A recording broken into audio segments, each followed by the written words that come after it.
comparable, or which could be gold standard, and also could be a non-contact, in order to avoid the spread of infection.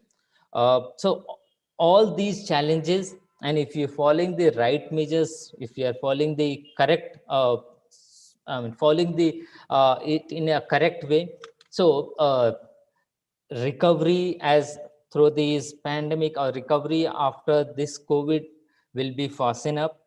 Okay, so I would at last I would like to say that victory comes from finding the opportunities in every problems. So we had the problems, we had the challenges. Now it comes that how we are finding a way in order to survive ourselves, in order to uplift the optometry as a profession. Thank you. Thank you, everyone. I thank you, Thank AIMS you. Optometry Explorer, for these opportunities. And I'm open for the questions or the discussions. Thank you. Thank you so much, Noor sir. Now, our next talk is by Mr. Anurag Vesh sir on the eye damaging potential of the blue light. He is a senior optometrist, graduated from AIMS, and holds a master degree in optometry. He is a fellow International Association of Contact Lens Education and an ex-faculty of the Vision Care Institute, Johnson & Johnson. He's a key opinion leader in many companies like Johnson & Johnson and Alcon. He specializes in the field of contact lenses, especially the high-end custom-made RGP lenses, Rose-Key lenses, semi-scleral lenses, and orthokeratology lenses designed for myopia control. He have 20 years of experience as consultant optometrist at Vesh Eye Care Clinic from August 1999 till date, and he has done his Bachelor's of Optometry from All India Institute of Medical Science and Master of Optometry from Bharati Vidyapeeth. So over to you, sir. Hi, good morning. Can you see my screen here? Yes, sir, we can see. Okay, great. Yes, sir, go for it. Okay, thank you, Osa, for inviting me once again on this platform. And it's always a very nice feeling every time I present here, and very nostalgic too. So here I am today talking about one of the most hottest and the most talked about topic in the year, in the last 1 year, the pandemic year, which is the blue light, and it has been the most selling topic also. Fine. So what is blue light? Is it new? No, it was there since the earth and the sun came into existence. The only thing is, thanks to our dear lens manufacturers, they have made this blue light a big villain, in the last 1 year or maybe 2-3 years. So to know about what is blue light, how can it be potentially damaging to the eyes, first of all, let us understand from where this blue light is emitted. Now, this blue light can be found in both natural sources and like sun, and even the digital devices, the LED lamps, the LED lights which we have in our homes. But what most people they don't know is that the sun is the largest single source of harmful blue light, and it emits more than 100 times the intensity of blue light which any other electronic devices they do. So now, and before going to the blue light, before talking about the blue light, let us talk about the visible spectrum actually. Now, in the entire visible spectrum, it is ranging from 380 nanometers to 780 nanometers. This blue light is this main concern, the 380 nanometers to approximately 500 nanometers, which is a matter of concern. So if we talk about the entire visible spectrum, which ranges from 380 to 780 nanometers, the blue violet light, which is also known as the high energy visible light, lies in the spectrum of 380 to approximately 450-455 nanometers, which is actually more damaging to the eyes per se. So the most harmful effect of the blue light, you can say it's concentrated between 435 nanometers plus minus 20 nanometers. So it is important to know that not the entire blue light is very harmful. There is a certain spectrum of blue light which is ranging from 450 nanometers to say 500 nanometers, which has its own potential benefits also. So we'll be talking everything in detail in this presentation, although the 10 minutes is too less a time to talk everything in detail, but I'll just be very precise to the point, and I'll try to cover as many points as I can. So let us start with the harmful effect of this blue light on the cornea. Now, you know that the cornea lies in front of the eyeball and is the first structure that, you know, light encounters when it passes through the eye. So some studies have shown that the survival rate of the corneal epithelial cells when it is exposed to blue ray, the survival rate, it decreases. And the blue light has it has been shown to increase the ROS production, which is the reactive oxygen species production in the corneal epithelial cells. Now, what are these? These are typical unstable molecules that contains oxygen, and they easily react with other molecules in a cell. So a buildup of ROS, the reactive oxygen species in a cell, can cause damage to the DNA, RNA, and proteins, and may ultimately cause cell death. So the result shows that blue light in the near ultraviolet region and the blue spectrum may affect the mitotic phase of the corneal epithelial cells. The microvilli on the epithelial layer of the corneal epithelium, it loses the support and the stability of the tear film, which ultimately leads to formation of dry eye. Now, blue light exposure might be harmful to visual patients, to the patients having dry eye with unstable tear film. So, overexposure to blue light with shorter wavelengths can induce oxidative damage and apoptosis to the cornea, which may ultimately result in increased ocular surface inflammation and finally resulting in dry eye. So this is one of the major concerns. Now, if we talk about the lens, the effect of the blue light on the lens and retina, the lens contains structural proteins, enzymes, metabolites that absorb shorter wavelengths. Now, these substances, they are added to the lens protein to produce some yellow pigments, which cause the lens to gradually lose its transparency, and it finally turns yellow. And so the absorption of blue light by the lens increases significantly as the year passes.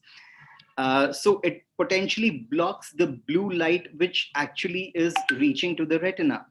However, as I said, as the crystalline lens exerts its protective effect on the retina from the blue light, the lens has to undergo certain changes, and there is a decrease in the transparency, or there is a color change, which ultimately leads to the cataract formation.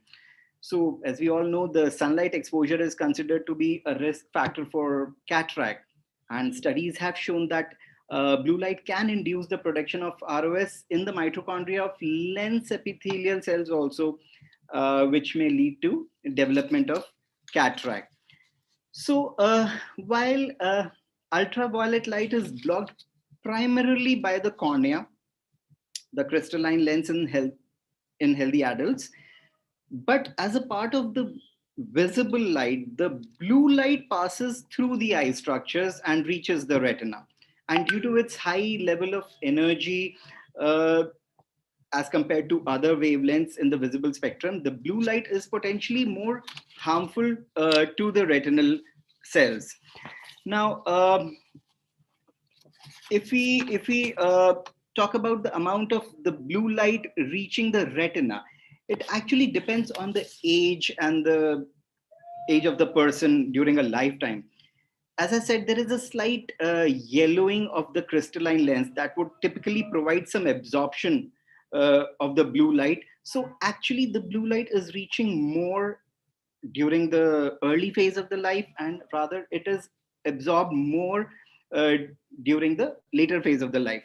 So from the retina's point of view, the long-term exposure has been linked to increased risk of age-related macular degeneration. There have been some laboratory experiments which show that the blue light is harmful, and particularly it has been seen that the exposure to blue light with a maximum peak of say 435 nanometers, it can induce an irreversible cell death in the retinal pigment epithelial layer. So there was another experimental study about the blue light, which says that blue light induced oxidative stress injury on the retina of the rabbits showed that the retina of the rabbits, after 24 hours of blue light radiation, it becomes disordered in the outer and the inner segment of the photoreceptor cell layer, and when compared to the normal group. So we can say that long-term exposure to the blue light has potential of developing age-related macular degeneration. Although again, it's a matter of study, but there have been studies which show that there have been instances where a higher instance of ARMD is found in people who have been more exposed to blue light. Now, after talking so much about the negative aspects, let us not forget that it's equally important to remember that not all blue light is bad. In fact, our body actually needs some blue light, specifically the blue turquoise light, as I said, which has a wavelength of approximately 455 nanometers to 490 nanometers. Exposure to blue turquoise light during daytime, it helps to modulate melatonin production in our bodies, which sets our circadian rhythms, or in simple terms, the sleep and the wake pattern of the human body. And it regulates our sleeping patterns. So when there is absence of blue light, the eyes sense it, and the ganglion cells stimulate the pineal gland to release melatonin, which is a hormone, which our body knows it's time for sleep. So when blue light is present, the melatonin production is suppressed, and our body is alert and energized, ready for work. So this way, blue turquoise light is good, if we are exposed to it during the daytime, a reasonable daytime. So it has been shown that it enhances the level of attention, and it will make us more awake. So, and it can have even psychological effects like positive thinking and enhancing our mood. But if we are exposed to this light at night, we will be inviting sleep disorders, sleeping troubles, and our sleep cycle would be disturbed, and it may lead to ultimately other health problems. So there was an Australian study which found that those children who generally spend less than 60 minutes in a day, they were found to have a significantly higher rate of myopia. This suggests that children need to spend more time outdoors, like literally more than 1 hour, preferably at least 2 hours a day outside, to help myopia and from developing and progression of myopia. So in a way, the exposure to sunlight having a significant blue spectrum may reduce the development and progression of myopia also. And since the myopia progression has been associated with the peripheral hyperopic defocus, so the blue spectrum is actually, the eyes are actually myopic to the blue spectrum. So in a way, exposure to sunlight having significant blue spectrum, it creates a peripheral myopic defocus. So if the eyes have a myopic defocus, then there are less chances of myopia to increase. So actually, to summarize, I would say in recent years, people have become very aware, and they are increasingly attentive to the influence of kind of light pollution. We have been talking about air pollution, noise pollution. So this is a kind of light pollution which our eyes are facing. So in the visible spectrum, the shorter wavelengths, the wavelength from 380 to say 490, 450 rather nanometers is closely associated to say light damage, which is potentially caused in the eye. So this high energy light, when it passes through the cornea, again, as I said, it can cause dry eye, cataract, ARMD, and even it can, alter our sleep patterns. So therefore, the effect of blue ray on the human eye is becoming very important in the future. And so many companies are coming up with protective lens eyewears, which can, cut down on the blue spectrum. So I won't be talking much in detail, but yes, these devices, these lenses certainly help us to have an added protection besides an anti-reflection coat and other coatings. So, in future, so if our eyes are less exposed to the harmful shorter wavelengths, so the instances of having an ARMD can be delayed.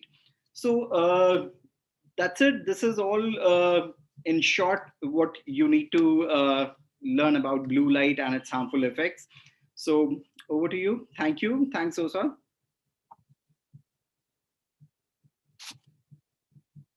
So these are the references if somebody wants to.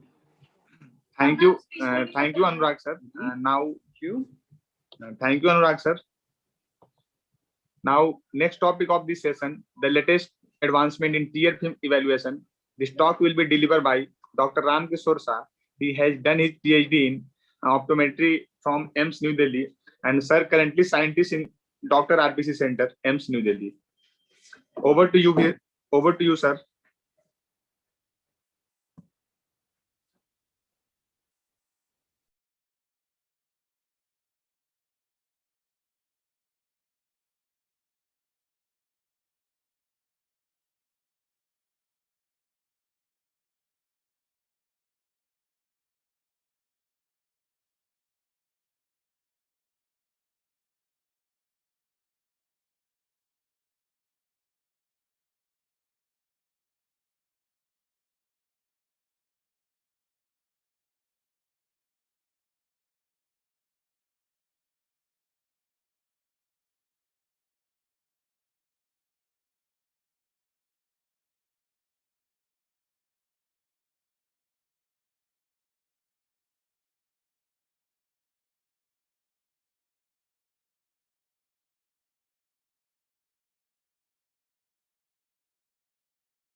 Sadly, sir could not join us. So let us begin with a panel discussion.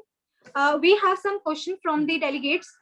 The first question is, what challenges do students facing in learning the skills in COVID time?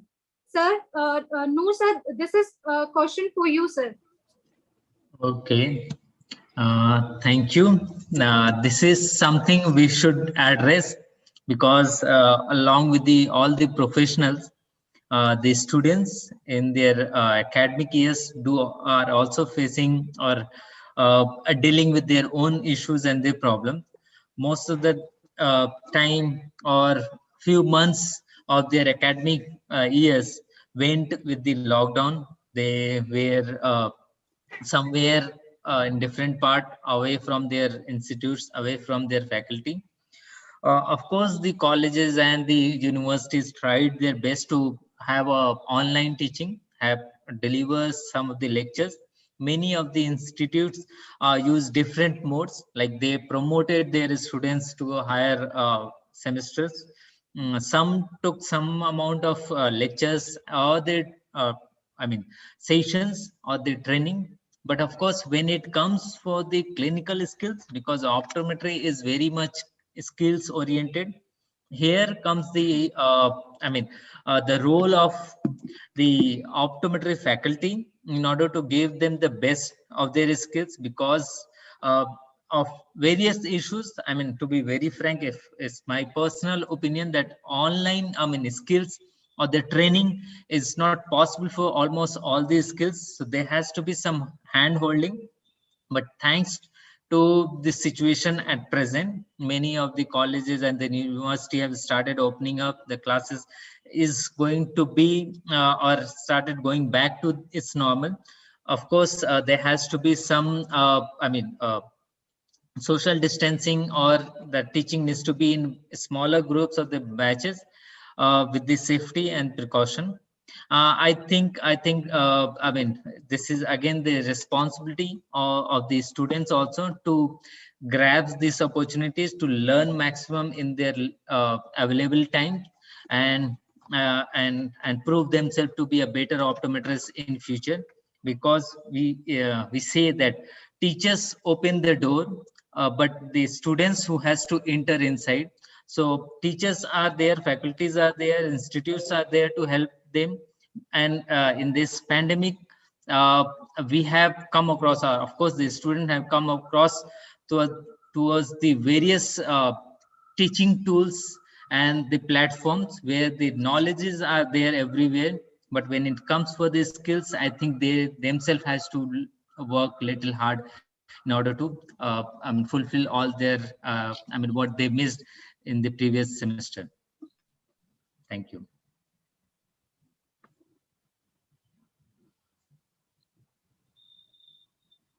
Smita, please unmute yourself. You are mute.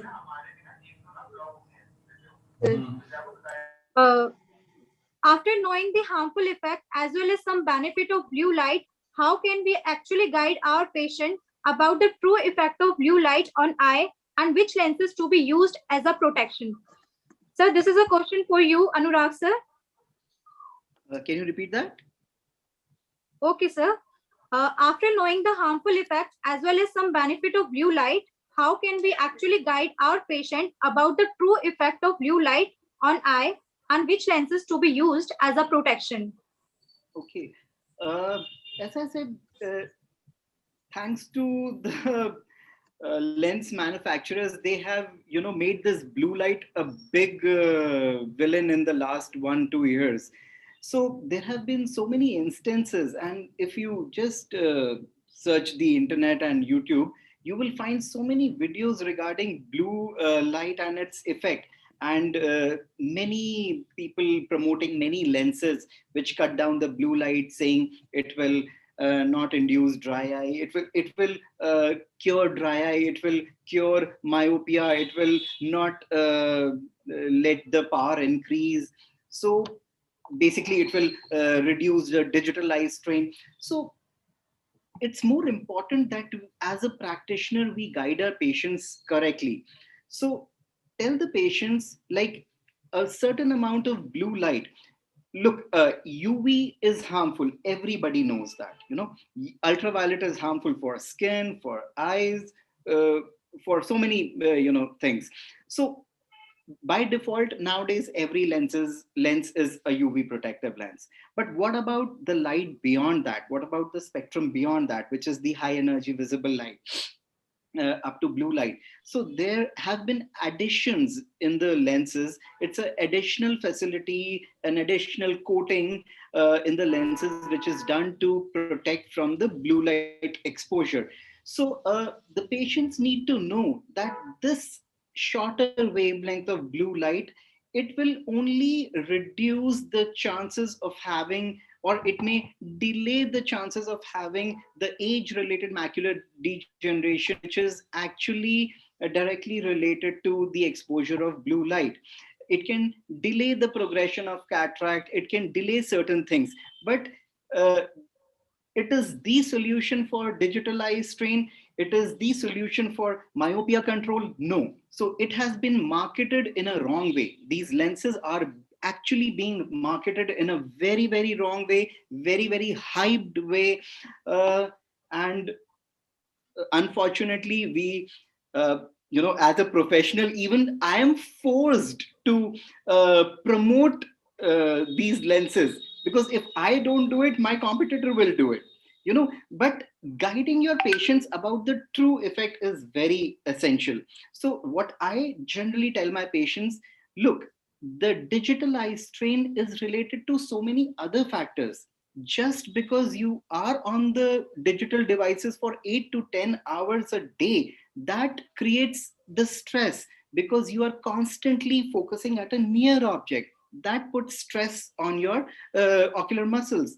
Secondly, prolonged exposure, prolonged focusing will reduce the blink rate, and as the blink rate will reduce, your the chances of having dry eye will go multifold. So digital eye strain is more because you are focusing, you are blinking less. It's not because just the exposure of blue light. I mean, the blue light which is from the screens is hardly anything as compared to what we find outside. The sun is giving us 100, more than 100 times the blue light which a digital device can do. So it's more important to tell the patient, look, these are the potential harmful effects of the blue light, like a cataract or an ARMD or dry eye, which can be and for example, dry eye, it can be enhanced. The blue light does not cause dry eye, it can enhance the effect of a person having already a tear film instability. So if you guide the patients properly, they will not have very unrealistic expectations out of blue cut lenses. And then not all blue cut lenses are good. As I said in my presentation, a certain amount of a certain spectrum of the blue light is harmful, whereas the spectrum which is nearer to the green wavelength, the 450 to 490 nanometers, the blue turquoise light, is very important to maintain the circadian rhythms of the human body. So a certain amount of the blue light has to reach the retina, has to stimulate the retinal ganglion cells, so as to stimulate the melatonin secretion. So marketing of blue light, blue cut lenses, is being done in a very exaggerated manner. So if you counsel the patients correctly and tell them the facts, I think they will respect you better as a professional rather than a lens marketing personnel. So that's it. Thank you so much, sir. Now we have an end of session one. Let's move for a short break. We will be right back for inauguration. Thank you so much. Thank Thank you. you. Thank you.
I think you are muted.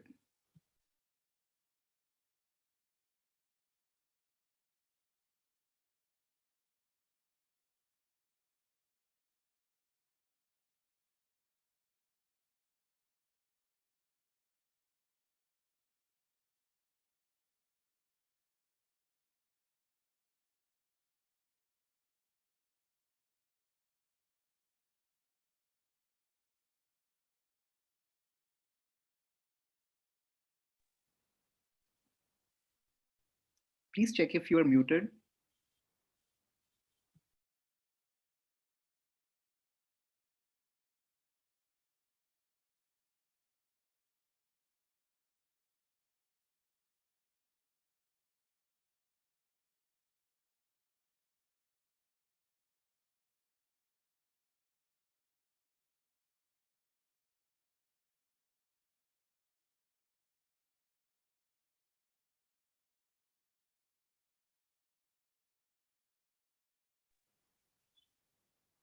I can't hear the audio, please. You need to unmute yourself.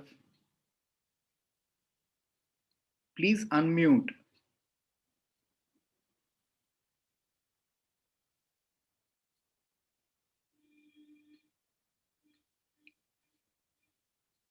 I can't hear the audio. Can you unmute yourself?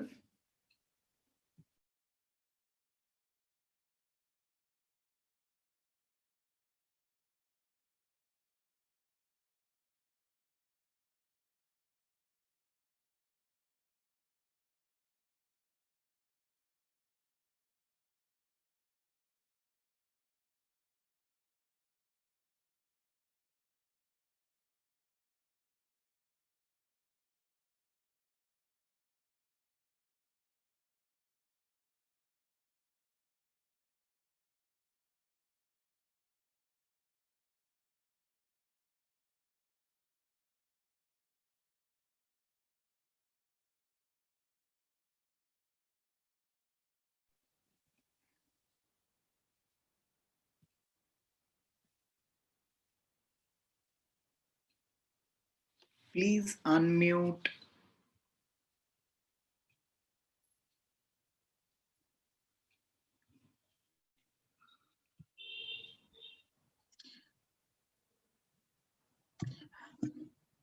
Hello, I'm sorry, we can't hear anything.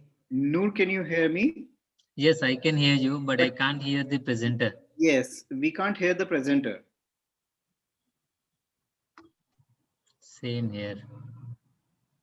Let me call somebody. Yeah.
Hello, Vikas sir, can you hear me?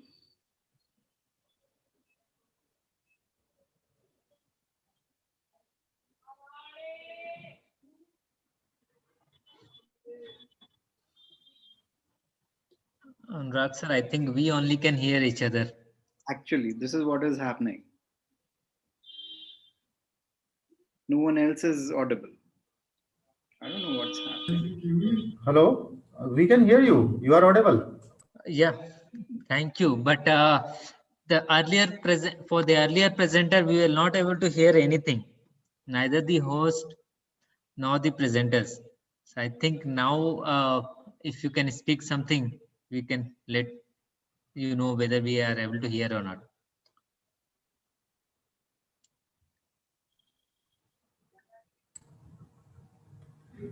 Yes, we can hear you, and I think you can also hear me. Yeah, yeah. Yeah, now we can hear. Now you. we can hear. Yeah. Actually, the opening ceremony is going on, so we will start in a few minutes.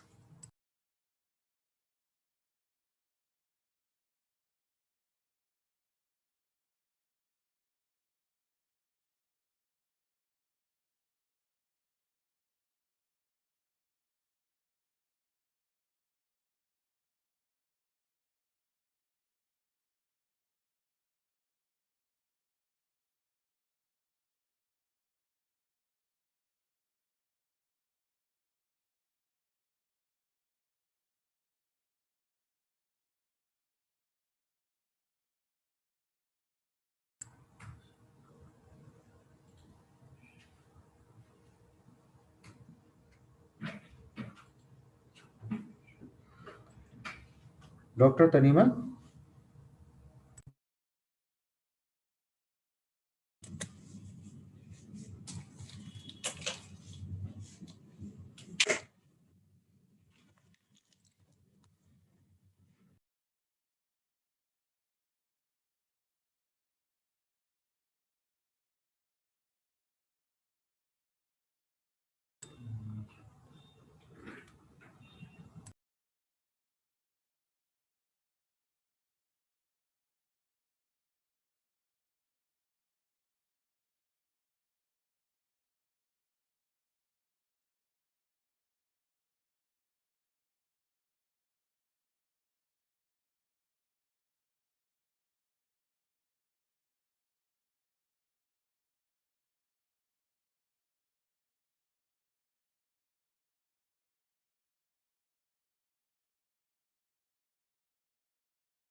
Prashant sir को coated video है वो चलाने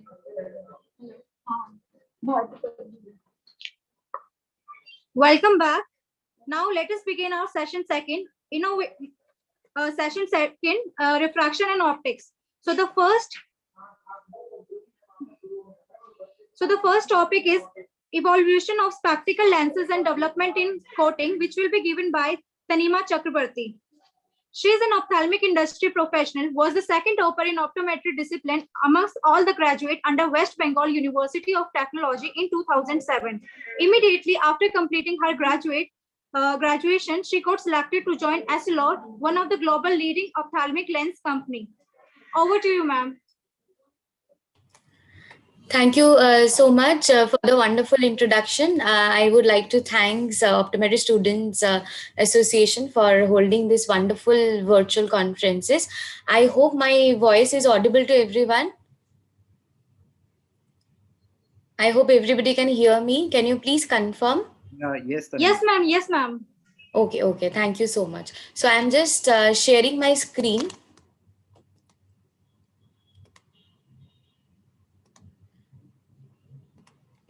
Yeah, so is it visible? The screen is coming, right?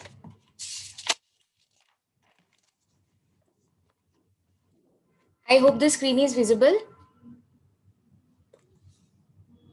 Yes, ma'am. Yes, ma'am, it is visible, ma'am. You can start, ma'am. Okay, thank you so much. So thank you so much for giving me this wonderful topic on evolution of spectacle lenses and development in coatings. And this part of the presentations I have divided mainly into the three groups. So the eyeglasses, the journey of the reading stone to an accessories. It's a very interesting journey, and it's there are so much of experimentation which has happened throughout the years, and it has started from the ancient time, and nowadays the spectacle what we are using in our everyday life, it's not the same what the mankind used to use before. So the journey remains extremely exciting. And from the beginning of the history, from the ancient time only, the invention of the spectacle lenses, it is considered as most important, one of the most important invention, because eye is one of the most important sensory organ what we have, because we collect 85% of our information only from the vision.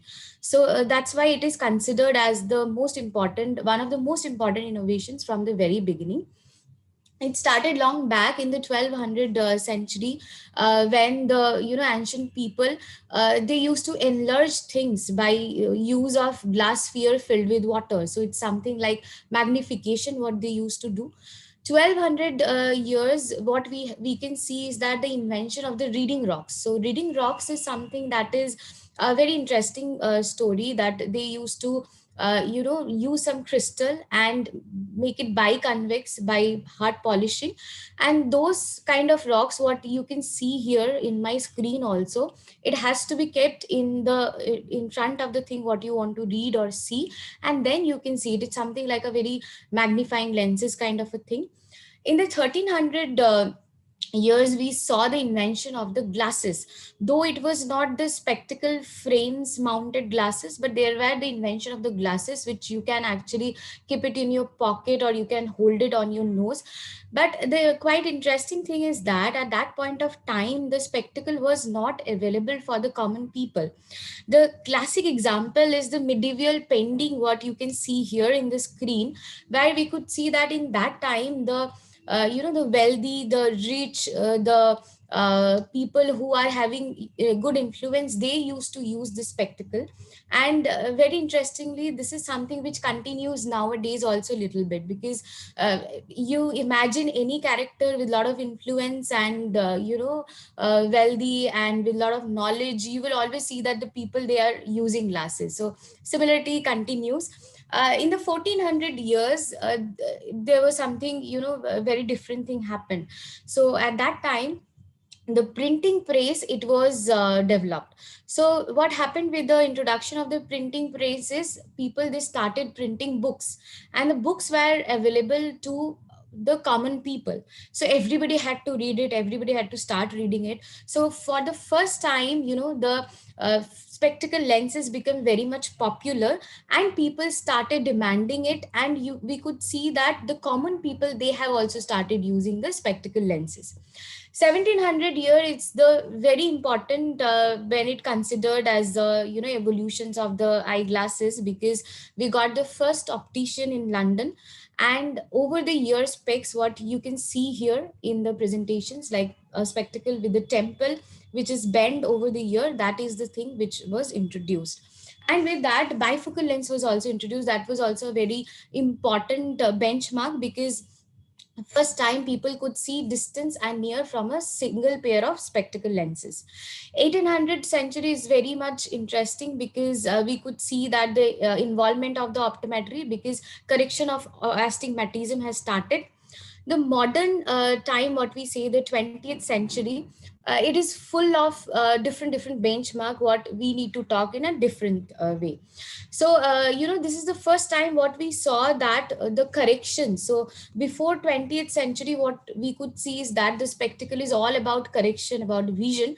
20th century is the first time when the innovations of correction meets the perfect fashion also. So here in the 20th century, we could see that the development of different frames, different colors, different materials, even the sunglasses. Half of the 20th century, as we can see in the history, it's like mostly influenced by the World War. So in the spectacle also, we could see that there are many development which is highly influenced by the World War. So some frames like aviator wings models, or some materials like anti-reflection coating, tinted glasses, all those things are very much influenced from the World War. So development of the PMMA material, which is the first material except glasses what we introduced in the spectacle, it was done in 1930. Though glass is a very good in terms of transparency, but still we realize that there is something, some amount of light is getting reflected. So the first interference based ARC introduced in 1935, though it was available for the public only after the World War II. Introduction of CR39, the benchmark product we are using nowadays also very much, that was introduced in the year 1940. Varilux, the first progressive lenses invented in the year 1959. With this, we could see that the presbyopic population, they could, see a near a very different vision in all the distances clearly for the first time. 1970 is the invention of the polycarbonate and hard coat on the plastic lenses, as people, they realize that CR39 is the material which is a little bit on the softer side, so it gets a lot of scratches. High index and plastic lenses, we could see in the late 1970s till now, till date. And the ultimate transparent anti-reflection coating Crizal, it was introduced in the market in the year 1992. So when we talk about the evolutions, we need to talk separately a little bit about the presbyopic vision evolutions, because the people who like us who are involved in the dispensing, we know very well the importance of the presbyopic vision, the importance of progressive lens in our daily life. So in the year 1959, as I have already mentioned, it was introduced by Essilor, and it took 8 years to develop the first progressive lenses. Though that lens we don't use nowadays, and there are different generation which has come throughout the history, and we could see different kind of progressive lenses. The current generation what we are using is basically the 7th generation progressive lenses with the help of Varilux S series, which we launched in the year 2012. So you can see here the journey continues from 1959 till 1993, when we introduced the first Varilux Comfort, which is still there and extremely popular progressive lenses. Then Varilux Physio, which is still popular in very much in India. We launched in 2006, where we could do pupil mapping. We can actually map the size of the pupil. 2012 was again a revolution in terms of Varilux, in terms of progressive lenses, as we have launched a series lens, which has a very different characteristic. So whenever we see a progressive lens from top to the bottom, what happens, the curvature, it increases, right? So from distance to near, when you're moving, your curvature will become more stiff. But what happened in series lenses is that when you move from top to the bottom, the curvature, instead of being it's more stiff, it becomes more flat. So as a result, what happens, the swim effect, which was a very major concern of the presbyopic populations of the progressive wearers, it was reduced more than 90% with the help of this design. And if I talk about like today's generation lenses, so from the very beginning, what we have seen is that spectacle lens has tried to match up the level of expectation, the level of visual needs of the mankind. So if I talk about, it started with correction, then gradually the fashion came in between. And nowadays, if we see the current generation of the audience, the spectacle wearer, what we need, actually we want it all, we want everything. So nowadays, if you see the spectacle lenses, it's a combinations of correction, protection, and fashions. So what is there when I talk about correction? So here I would like to talk about a very well developed technology which is called extend technology. So we have seen in the earlier times when the invention, with the help of the invention of the printing press, the people, they started using the lenses, especially to see the near. Nowadays, when we read different books, when we write, all those things still continue. With the help of that, there is something additional which we do, is using multiple gadgets. So when we are using multiple gadgets, be it desktop, be it laptop, be it your mobile phone, be it your tablet, and then with all those gadgets, you have many different things like your books where you write and so many things. So when you change your focus, being a presbyopic person, when you want to change your focus from different gadgets, especially when you're doing multitasking, that is the zone what you're using, it's in your arm length vision. You are, once you are working in your laptop, suddenly you get a message in your phone, you need to change your focus distance then and there. You need to write something, or again your focus distance is changing. So this entire story of focal length changing is very easy probably with us, the people who are not having corrections, who don't require the correction. But when it comes to the presbyopic wearer, what happens is that they take a little bit of time to understand that which part of the progressive lens to be used to focus that particular distance. So they need to do a lot of head movement, a lot of upward, vertical, and horizontal head movement, just to find out from where to see the computer, from where to see the laptop, and from where to see the mobile.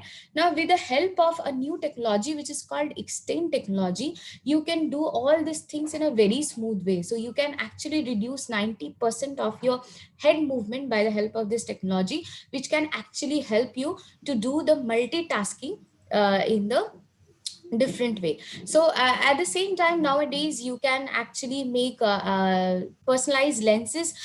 We know that PD marking is very important when we dispense a lens to a customer. Nowadays, with the help of different machine, you can actually measure the eye rotation center, that is the center throughout which your eye ball moving in different directions, and accordingly you can design the lenses. Nowadays, very popular, whenever we are going outside, we need to wear the mask, and the spectacle wearer, the first time when they wear the mask and they go out, all of them, what they feel, that the lens has become foggy. So for that also, you have a value addition which can actually protect your vision, which can actually keep your vision intact by not getting the lens fogged, which is a OptiFog coating. Now, this is all about the correction. As I have said that this generation, this year, we are talking mostly about the protection also. So the spectacle lens is a device which can actually give you protection from the harmful ultraviolet light and the harmful blue violet light. So it has different options, like by the help of coating, by the help of in-mask solutions from front, from back. So there are multiple options when it comes to the protection, and it needs throughout the generation. Like it depends, it is very much required for your kid, it is very much required for the young professionals, it is very much required even for the senior citizens, because all of us nowadays, we are glued to the different digital devices. Along with that, as we can see that many of us, we use our spectacle lenses as a fashion accessory. So nowadays you are getting so many different options. Nowadays you are getting anti-reflection coating with as high as 99.4% transmissions. There are different colors to match the frames, your dress, your mood, your party, your functions, wherever you are going. So please consider spectacle lenses as a combination of all these three pillars, that is your correction, protection, and fashion. Now, what's the key takeaway when we are talking about the evolutions of the spectacle lenses? So we have seen that how the history, from the ancient time till today, how the spectacle lens has evolved as per our customers, as per our patient lifestyle needs. Now, what is happening? It's very good to discuss. It's very good to know about the evolutions, but the key is, are we participating in this evolution? So that is something very important, and I would urge all of the optometry fraternity who are here today to take a very serious note on this, because if we talk about India, in today's date, there is a small example what I want to quote. There are 34 crore presbyopic population, 338 million, that is close to 34 crore of presbyopic populations. Now, out of this 34 crore of presbyopic populations, only 9 crore people in today's date, they are using corrections. And when it comes to the correction, only 2 out of 10 people are using modern correction like progressive lenses. Rest of them, they are using bifocal lenses, which was invented more than 200 years ago, or even reading glasses, which was invented even more than that.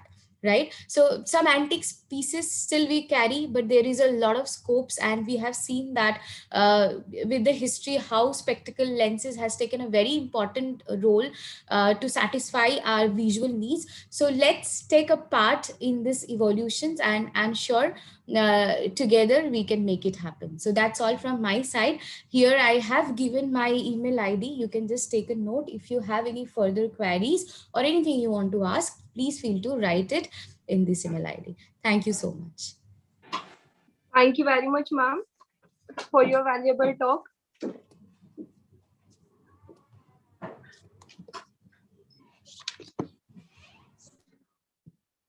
Thank you very much, ma'am. Now, thank you so much. Thank you so much. Thank you. Now we are moving towards the next speaker, that is Prashant Kumar Jaiswal. So I would like to request Prashant Kumar Jaiswal sir to deliver his talk on progressive additional lenses, dispensing and troubleshooting. He has completed his Bachelor's of Optometry from All India Institute of Medical Science, New Delhi, and also got degree in Masters in Optometry and MBA Healthcare Management. He worked as Material Development Officer at International Center of Eye Care Education, which is now known as Brian Holden Vision Institute Foundation. He is currently working as educator and program coordinator of optometry at Department of Ophthalmology at Sir Gangaram Hospital, New Delhi since 2012. So, please, sir, deliver your talk.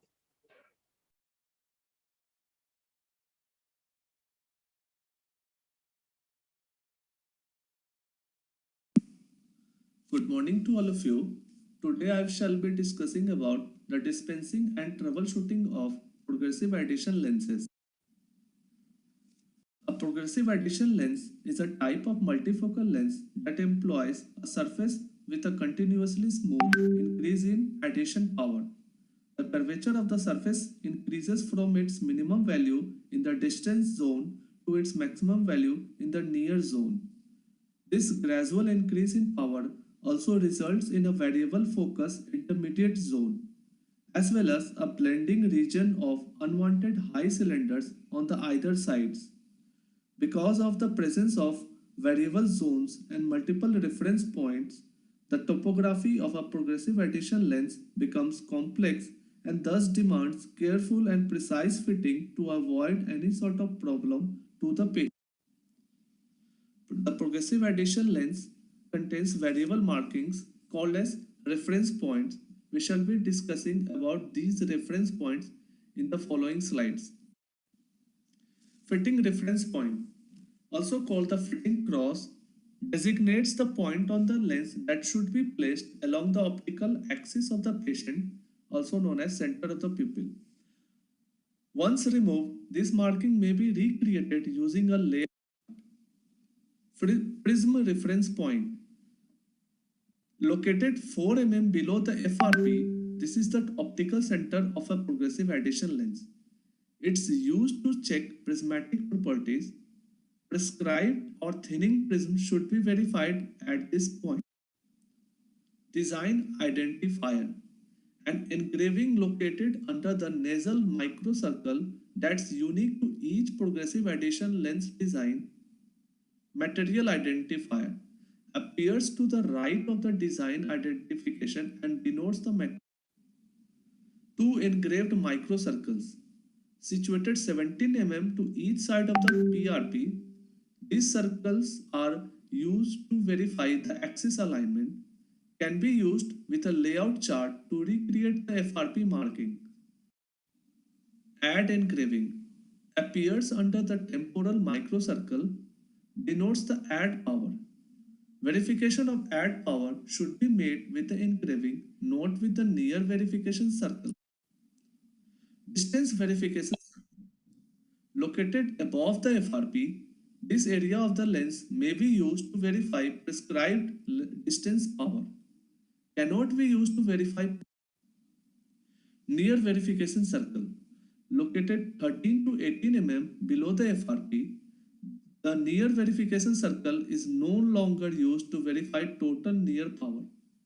Modern progressive addition lenses have varied insets and progression lengths that may place the near area outside of the circle.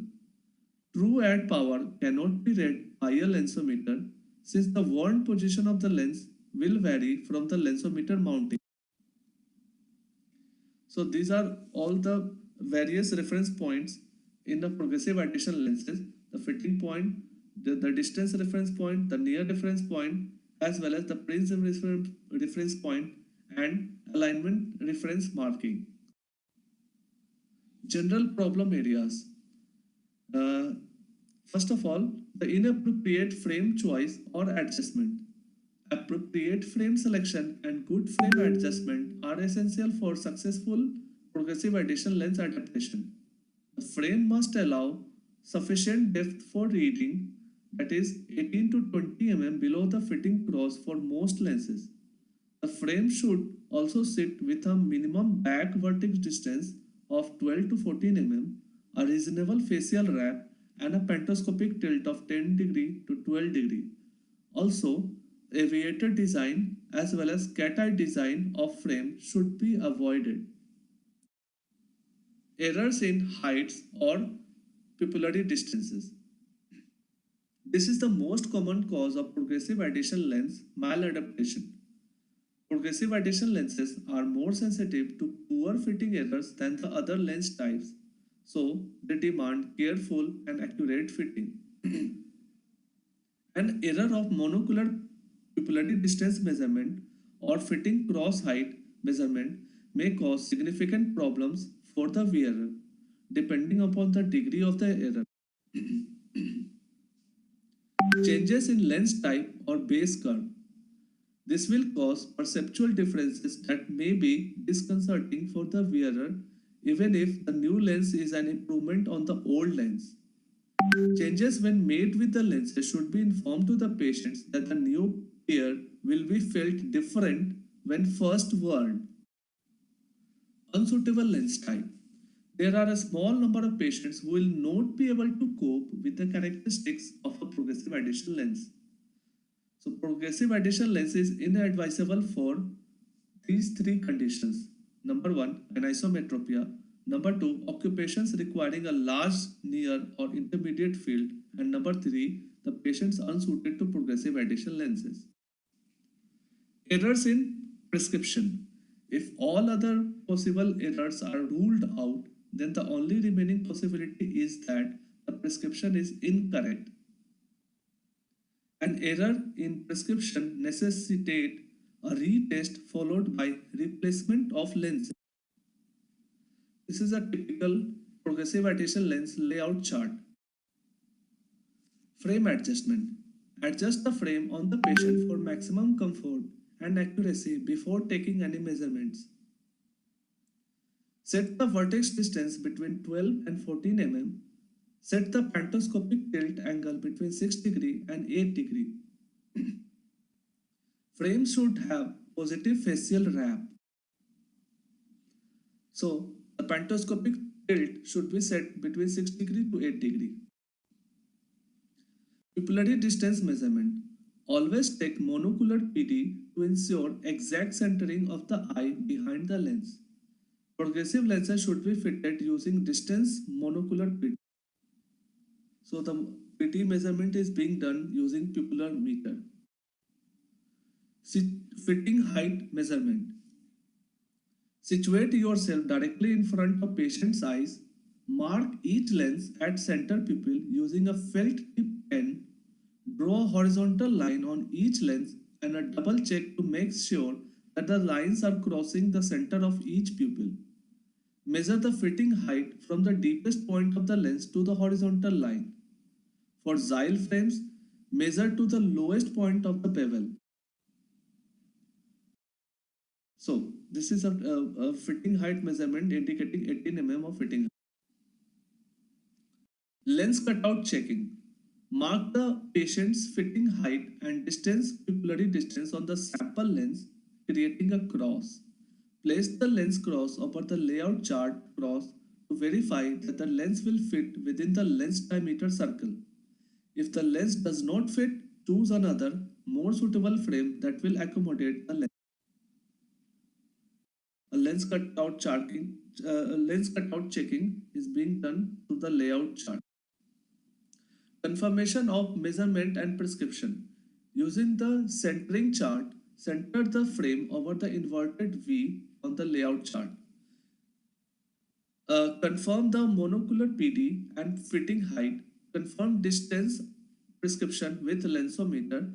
Confirm prism at prism reference. So the frame with the lens is put over the layout chart with the inverted V. Fitting cross recreation. Mark the lens microcircles with a felt tip pen. Lay the glasses over the cutout chart and align the microcircles to the microcircles on the cutout chart. Mark the fitting cross with the felt tip.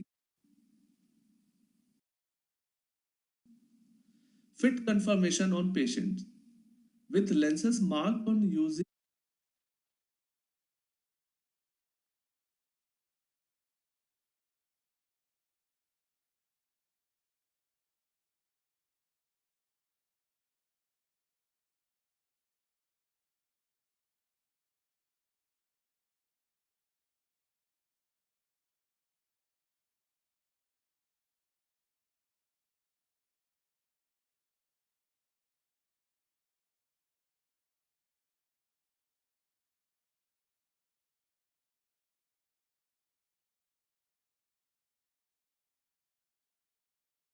vehicles, verify that the fitting of cross is at center pupil. Adjust the frame to raise or lower the fit if necessary. Troubleshooting. If the patient has narrow reading area, the solution could be either of the following. Verify fitting height and pupillary distance measurements. Verify add power. Add pantoscopic tilt and decrease vertex distance. If the peripheral vision blurs and moves, the solution could be adjust frames to decrease vertex distance and to increase facial ramp. If the patient lifts head or glasses to read, the problem is that lenses are fit too low. So the solution could be either of the following. Adjust frames to sit higher on patient's face, adjust nose pads closer together, decrease pantoscopic tilt. If necessary, refit the lenses. If the patient lowers head or glasses to read at a distance, the problem is the lenses are fit too high, so the solution could be either of the following. Adjust frames to sit lower on patient's face, lower frames by widening nose pads, increase pantoscopic tilt, and if necessary, refit the. If the patient moves reading material off to side for better focus, the problem is the PD is off or the lenses are mounted incorrectly. So the solution could be use lens cling to verify lenses are on iris, verify monocular PD measurements, have lenses remade with correct PD measurements. If the distance vision is slightly blurry, the solution could be either of the following: increased pentoscopic tilt, decreased fitting height, repeat refraction. Thank you.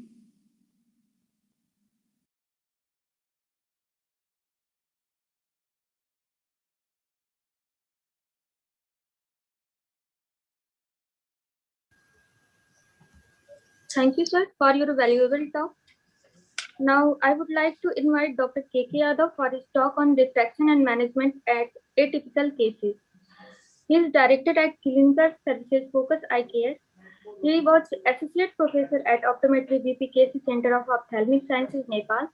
He was Senior Lecturer in Optometry, University of North, South Africa, and also Senior Lecturer at Dalhousie University, Canada.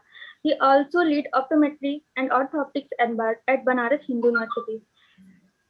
Please, sir, continue your talk. Can I do screen sharing? Yeah. Sorry. Screen sharing. Oh, it's done. Okay, it's coming. Okay, sir. Yes,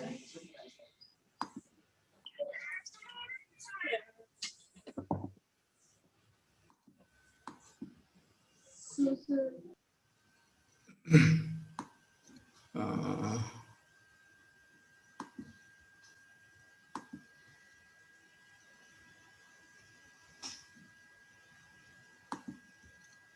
Always there is some technical problem in screen sharing. I think it's so it's okay now. Okay, it looks that there is some problem in screen sharing. Can I start without sharing or?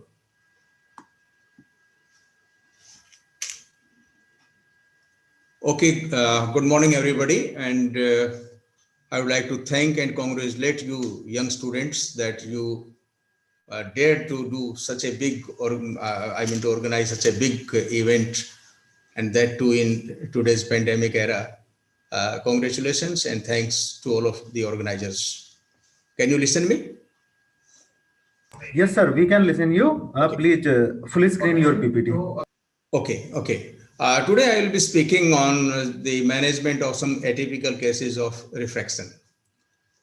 When we talk of refraction, the thrust is that it is one of the major cause of either vision impairment or the unavoidable vision loss or the deficiency of vision. And if you go on data, around half of the vision impaired population is because of the uncorrected or poorly corrected refractive error. And you can say nearly 1/3 of the avoidable total loss of vision is because of the uncorrected or poor corrected refractive error. If you go on the numbers, globally, it is about 153 million people who have visual impairment or a total loss of vision due to uncorrected refractive error. And the problem becomes more serious when you see that 13 million children of the age group 5 to 15 years are impaired due to uncorrected refractive error. This is the age. This is very important age. This is the age here his physical, mental, and social development is to take place. So if the vision deficiency is at this age, his all-round development will be hampered or affected. So now, as I told you, I'll be little choosy on speaking on some different aspects which are maybe non-bookish or which may be important in day-to-day management of the refraction. So first aspect is when you are doing refraction, what are your steps? Usually you do visual acuity, then you go for the retinoscopy, followed by some autoref reading, and then subjective, and then you take decision of prescribing particular glass. This is normal trend. So in this chain, usually we have the question, should we follow all this chain or which factor of this chain is important for us? So if you look at this slide, which says that there has been a small study in Minto Hospital, Bangalore. They said, as far as spherical element is concerned, retinoscopy is usually accepted by 90% as compared to 35% of the refractive autoref. And in case of cylinder, it is 49.2% accepted as compared to 72.8% of the autoref readings. Axis-wise also, they estimated that retinoscopy was accepted by 55.7% as compared to 75.7% of the autoref reading. So you see, if you just analyze this thing, you find two things. That number one, spherical wise, your retinoscopy is always more closer to the subjective acceptance, or you can say quicker you can reach to the conclusion on the basis of your retinoscopy. While in case of cylindrical amount and its axis, you see autoref readings are little more closer or more quicker than retinoscopy. So in the conclusion is, if you have the facilities, then you should do both. But to me, if you want to do both, your retinoscopy should be first, followed by the autoref. You know why? Once you have the autoref reading, you are biased. So your own conclusion may be little biased, or you may be little lazy or lethargic doing that thing, that this appears this thing, this is my this thing. You can, sometimes people write retinoscopy just on the basis of the autoref readings and like that. So don't do that thing. Retinoscopy first, followed by the autoref reading, then go for the subjective. After doing subjective, again, the fourth step is very important. This is nothing like 2 + 2 = 4.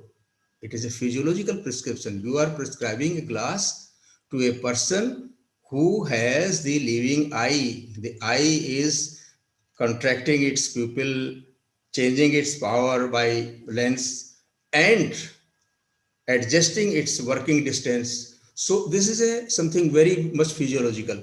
So you'll have to take care of the physiological factors. Now, I will be discussing one by one at what particular factor is important and what particular stage you have to consider the way you are going to prescribe the glasses. Now, first of all, the first step in this is you should know about the ocular deviation status. This is in RP center, it is very common and they are taught. But I would like to tell other participants in other places also, they should follow this thing, that if your patient, whether it is child or adult, is esophoric and he is having hypermetropic refractive error, please go ahead with full correction. If the same esophoric patient is with myopic refractive error, please go ahead with the under correction. Under correction should be limited to have a quality vision. Under correction doesn't mean that he is having 8 and you are giving him 4. He will not be able to see anything. So what you can do, you can adjust a little bit, but the vision should not be very much affected. And third is the exophoria and hypermetropia. In hypermetropic patient, if he is having exophoria, you are supposed to prescribe under correction, and exophoria with myopia should be prescribed full correction. In addition to this, there are certain other conditions in kids. You find that their accommodative convergence to accommodation ratio is sometimes higher. So to take care of that, previously we used to do many other things, but nowadays they have again come back to bifocal glasses. If needed, you can go ahead with the bifocal glasses at any age. Now the question comes, in infants, suppose a child is coming to you, he is having a particular refractive error. At how much refractive error is there when you need to prescribe? How much you can avoid? What are the reasons and the criteria to prescribe or not to prescribe? To prescribe full or under? So to understand this thing, we should understand the different milestones of refractive status in children. Different milestones are that up to 3 months, hyperopia remains almost stable or it little increases. And from 3 months to 12 months, it reduces, it overcomes, it emmetropization takes place. So almost 1 diopter per month, it reduces or it makes up. Till 2 years, it is a little slower, but almost 69% of newborn have astigmatism of 1 diopter or more. What does it mean? It means A child when born is usually having 1 to 2 diopter of astigmatism. That is normal range. So if he is having this kind of error, so up to the 2 years of the age, you are not supposed to prescribe any cylindrical glass.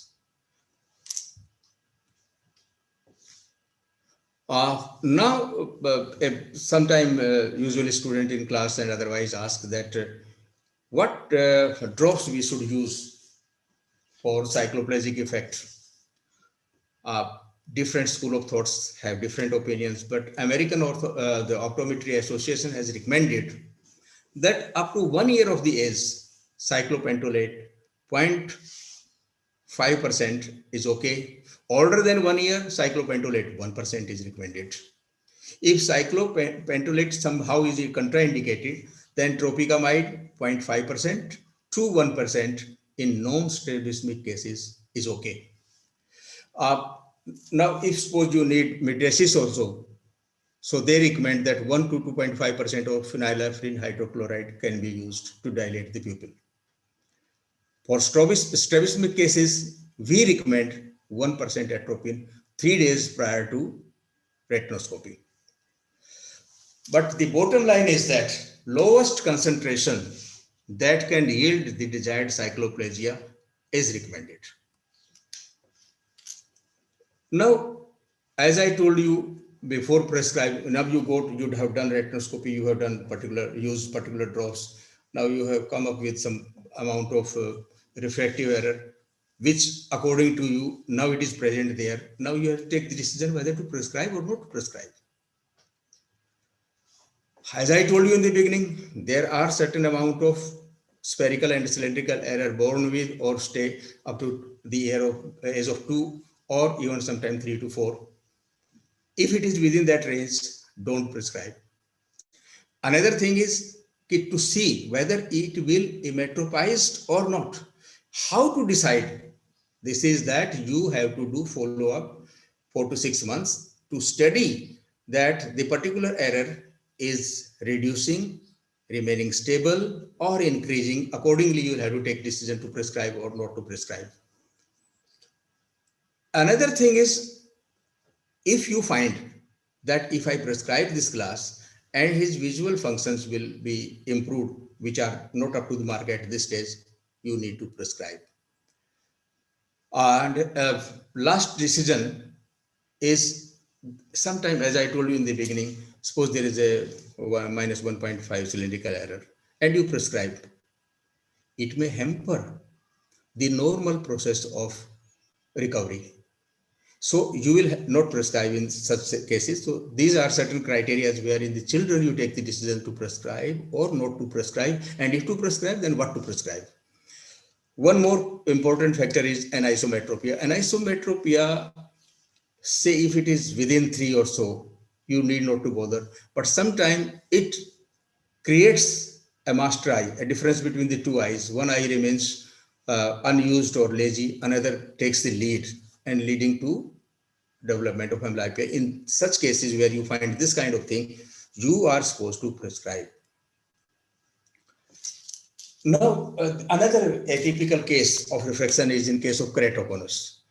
In keratoconus, usually you want to see how to go ahead with the refraction, whether with autoref, retinoscopy, subjective, or what.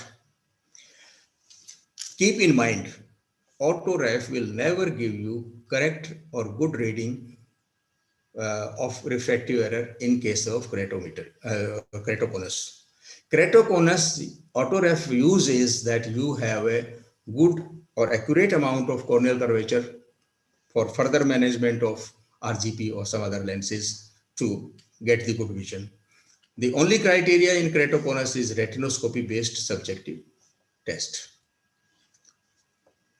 Now, one more atypical situation is dislocation of the lenses. Your crystalline lens is somehow in some diseases, some conditions, or otherwise some injuries, it is dislocated. When it is dislocated, sometimes you don't find in normal people that it is dislocated or not. Sometimes when you dilate, you find that it is dislocated. So this is one more important factor. Here, what you will do, you will find different optical zones. One will be phakic, another will be aphakic. So you refract both, write down retinoscopy of both these places, and call the patient with normal pupil for the post-metatic test. When the patient comes that day, then you see two factors. Number one, you correct the area which is before the pupil, prescribe accordingly. Another is if it is even in pupil, sometimes there are two regions. So you are supposed to correct the lower segment, because reading and most of the works are done in the lower region. So you correct the lower part, refractive error. One very common, very easy thinking and very important is presbyopia. How these are atypical. Yesterday, I have refracted one patient who was having -4 diopter sphere in right eye and -2 with some 1.5 cylinder in the left eye. He was of the age of 46. He was using presbyopic Edison for the last 3-4 years. I did the retinoscopy, I mean everything, I processed, and then I prescribed him, then I did his distance vision and I gave him the reading chart. He was able to read everything. Before giving the chart, I just told him, can we go ahead with the single vision glass for you? He said, no, I'm using the progressive glasses for the last so many years. It's good for me. I would like to go ahead. Then I gave him the reading chart and he said, no, I can read everything. And let me see the range from where to where you can see. He could see from, say, around 30 inches to whatever his hand, up to what the distance his hand could go. So ultimately, I did not prescribe him the Edison. So why I'm quoting this case here? See, here what was there? Refractive error was one of the, age was the first criteria for the presbyopic correction. Then refractive error was the criteria. Working condition, what work is doing. Nowadays, because of the laptops, systems, mobiles and all these things, the contrast has increased. You have the better quality of reading material rather than the old newspapers and books. So now don't follow those things at the age of 41 to 1, this thing, 45, this thing, 50, this thing. Forget about that criteria, take your own decision. And here, because the distance has little gone farther than before. Previously, books used to be in the hand. Either they used to write on the table, bending little, and the distance used to come about, say, 20 centimeter or 25 centimeter maximum. Now, the distance is at least 30 to 40 inches. 30 to 40 centimeters. So your distance has receded. So don't be so anxious in prescribing presbyopic correction. If his job is of that kind thing, his vision requirement is of different kind, he needs some magnification or he needs some close distance, accordingly you take the distance. So this refraction in presbyopia becomes atypical because you have to use your brain, not the established fact that this. Another atypical case, which in my career of 40 years, I faced many in India and abroad, that is malingering. Malingering is of two types mainly. One malingering is common. Patient says, I can't see either anything or something, either with both eyes or with one eye. Another malingering is very common. That is, either person is coming for some handicap or medical certificate or for medical legal things or these things. There they pretend that they can't read anything. They say that I'm not able to see beyond this, or I'm not able to see this. They just want to make their case a little stronger, and they don't do. So that way, your decision is very important, because it is the only you who can say whether the person is actually malingering or not. If malingering, how to handle, either with some prescription or otherwise, and how to disclose and how to manage. Though it is a very big topic, I will not take long time on this, but certainly I would like to tell you one thing, that with the behavior of the person entering in your clinic, sitting on the stool, you keep on watching and observing, you will come to know what is the real situation. Otherwise, there are many methods like putting plus lens before the good eye if he says with one eye, or taking the person closer to the chart if he says that I can't read beyond that. There are many such kind of criteria to find out whether the person is malingering or not. Now the question comes, if suppose the person is malingering, then prescribe or not to prescribe, and what is the role of your prescription? Role of your prescription is that you are a big counselor. So you will have to bring out that patient out of that circle which he had made around him. You take the person in confidence, you tell the person that I am giving you a different kind of glasses that will correct. In front, these things you can say in front of the attendant, which will improve the glasses vision within few days.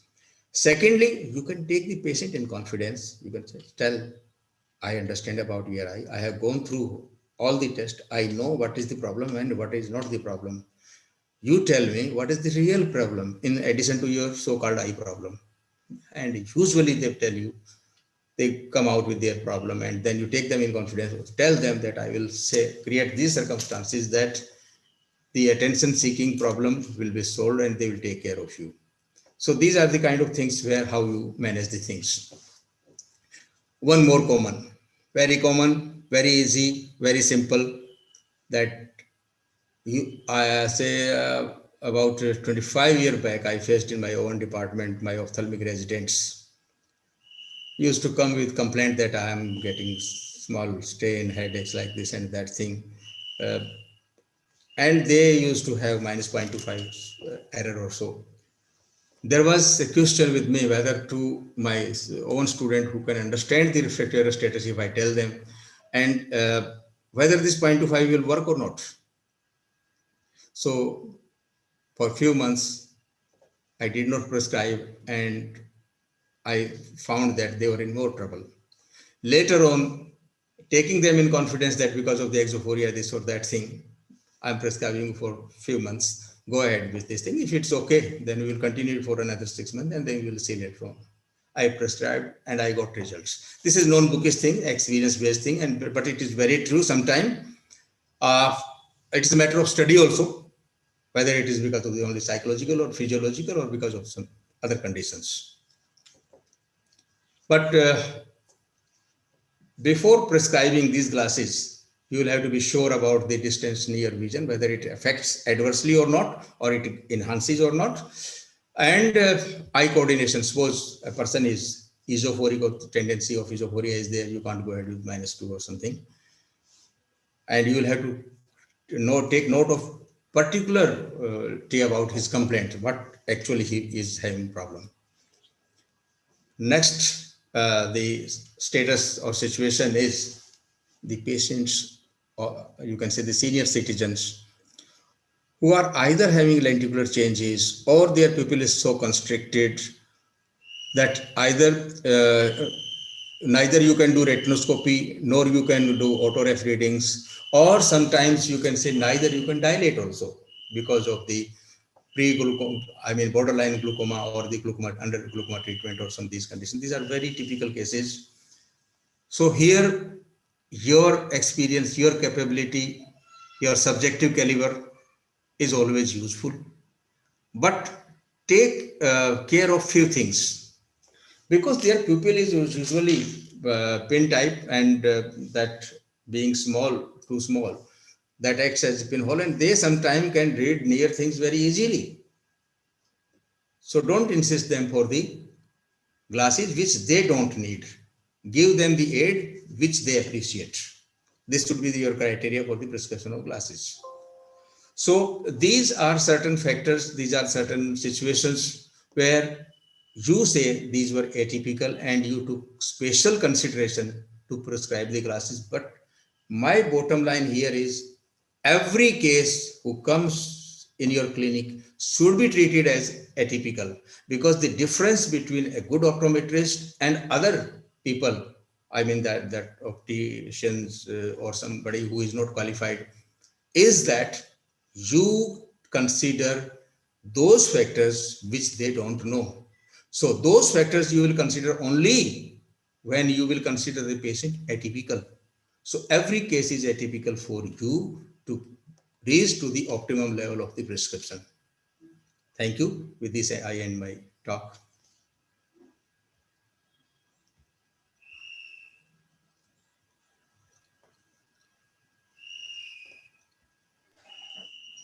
Hello.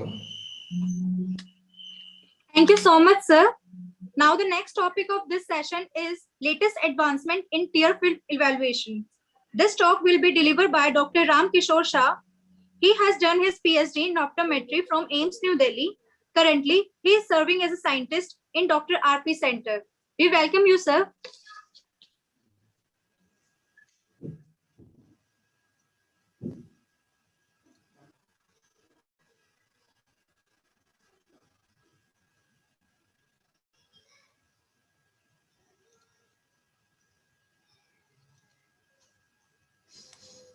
I think we can't hear, sir.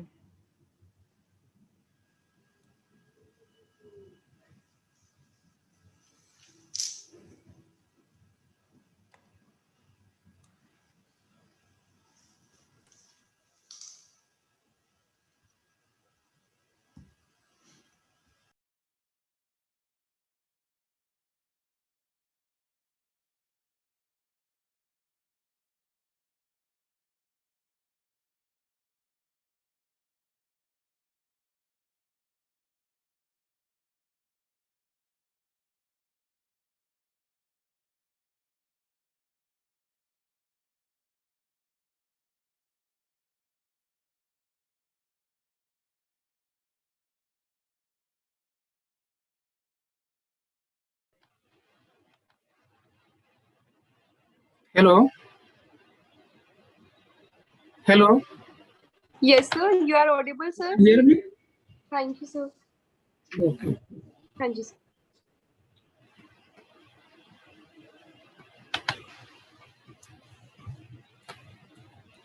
Okay. Good afternoon to everyone. First of all, I thank to organizing team for giving me opportunity to present on this topic, latest advancement in tear film evaluation. The tear film is the important part of the liquid which covers the entire ocular surface of the eye. The potential of the tear film is to protect the and preserve the clear and just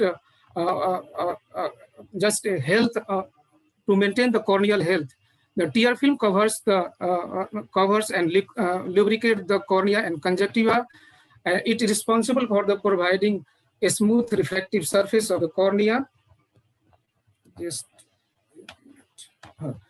For the clear vision, maintaining the health of the cornea and conjunctival epithelium. The blinking action of the lid is essential for the spreading the tear and maintaining the moist of ocular surface homeostasis. The ocular surface homeostasis is the condition which maintains the ocular temperature of all eye components. The acting as a front line of defense against the microbial infection, the tear film is important in the term of nutrition and maintain the best optical quality of the cornea. The tear glands include the lipid, aqueous, and the mucus. The lipid layer secreted by the meibomian gland and situated in the upper and the lower lid margin. The aqueous secreted by the lacrimal glands, and it consists of an upper orbital and the lower palpebral part of the eye. The mucus secreted by the conjunctival goblet cell, it is associated with the upper and the lower eyelid and the entire sclera. The normal eye blinking plays a crucial role for the tear film distribution and its removal, and also replenish the tear film. The structure of the tear film includes the lipid layer. This is the outermost oily layer. It protects the evaporation of the aqueous layer and able to reduce the evaporation by the 90 to 95% of the tear film. The aqueous layer is the second most middle watery layer. It consists of the water, electrolyte, protein, peptide, cytokines, chemokines, vitamin, hormones. It constituted the main bulk of this tear film, almost 60 to 95%. The mucin layer is the innermost jelly layer. It is composed of the mucin, immunoglobulin, urea, salt, glucose, and electrolyte enzymes, mainly secreted by the conjunctival goblet cell. It plays the vital role of the stability of the tear film. Here, there are the cross-sectional structure of the tear film. The lipid layer consists of 0.1 micrometer, and the aqueous layer is the 8.5 micron, and the lipid layer consists of the 0.8 micron. The composition of the tear film just included the healthy tear film and the dry eye. In healthy tear film, they are the abundant of the protein, mucin, and the lipid, and also the contains the electrolyte, normal tear osmolarity, and the growth factor. Whereas in the dry eye, it just reduced and the lesser concentration of the tear proteins, imbalance of the cytokines, chemokines, increased electrolyte, decreased goblet cell, evaluated protease, and downgraded the growth concentration. Function of tear film to maintain the optical stability and the ocular surface homeostasis. It provides corneal nutrition and anti-visual functions. The mechanical function by flushing and cellular debris, a foreign body from the cornea, conjunctival sac, by lubricating the ocular surface. The three layers, first one, the lipid layer, it protects the evaporation of the aqueous layer and maintain the tear film thickness. It as a surfactant. That means surfactant means the maintain the surface tensions of tear fluid. Aqueous layer, it provides the atmospheric oxygen and nutrients, wash away the debris and other foreign particles to provide the smooth optical surface of the cornea, whereas the mucin layer convert the corneal epithelium from hydrophobic to hydrophilic surface to retain the maximum water molecules, responsible for the maintaining the tear film stability. The physical property of the tear film is a clear, salty, watery, and slightly alkaline.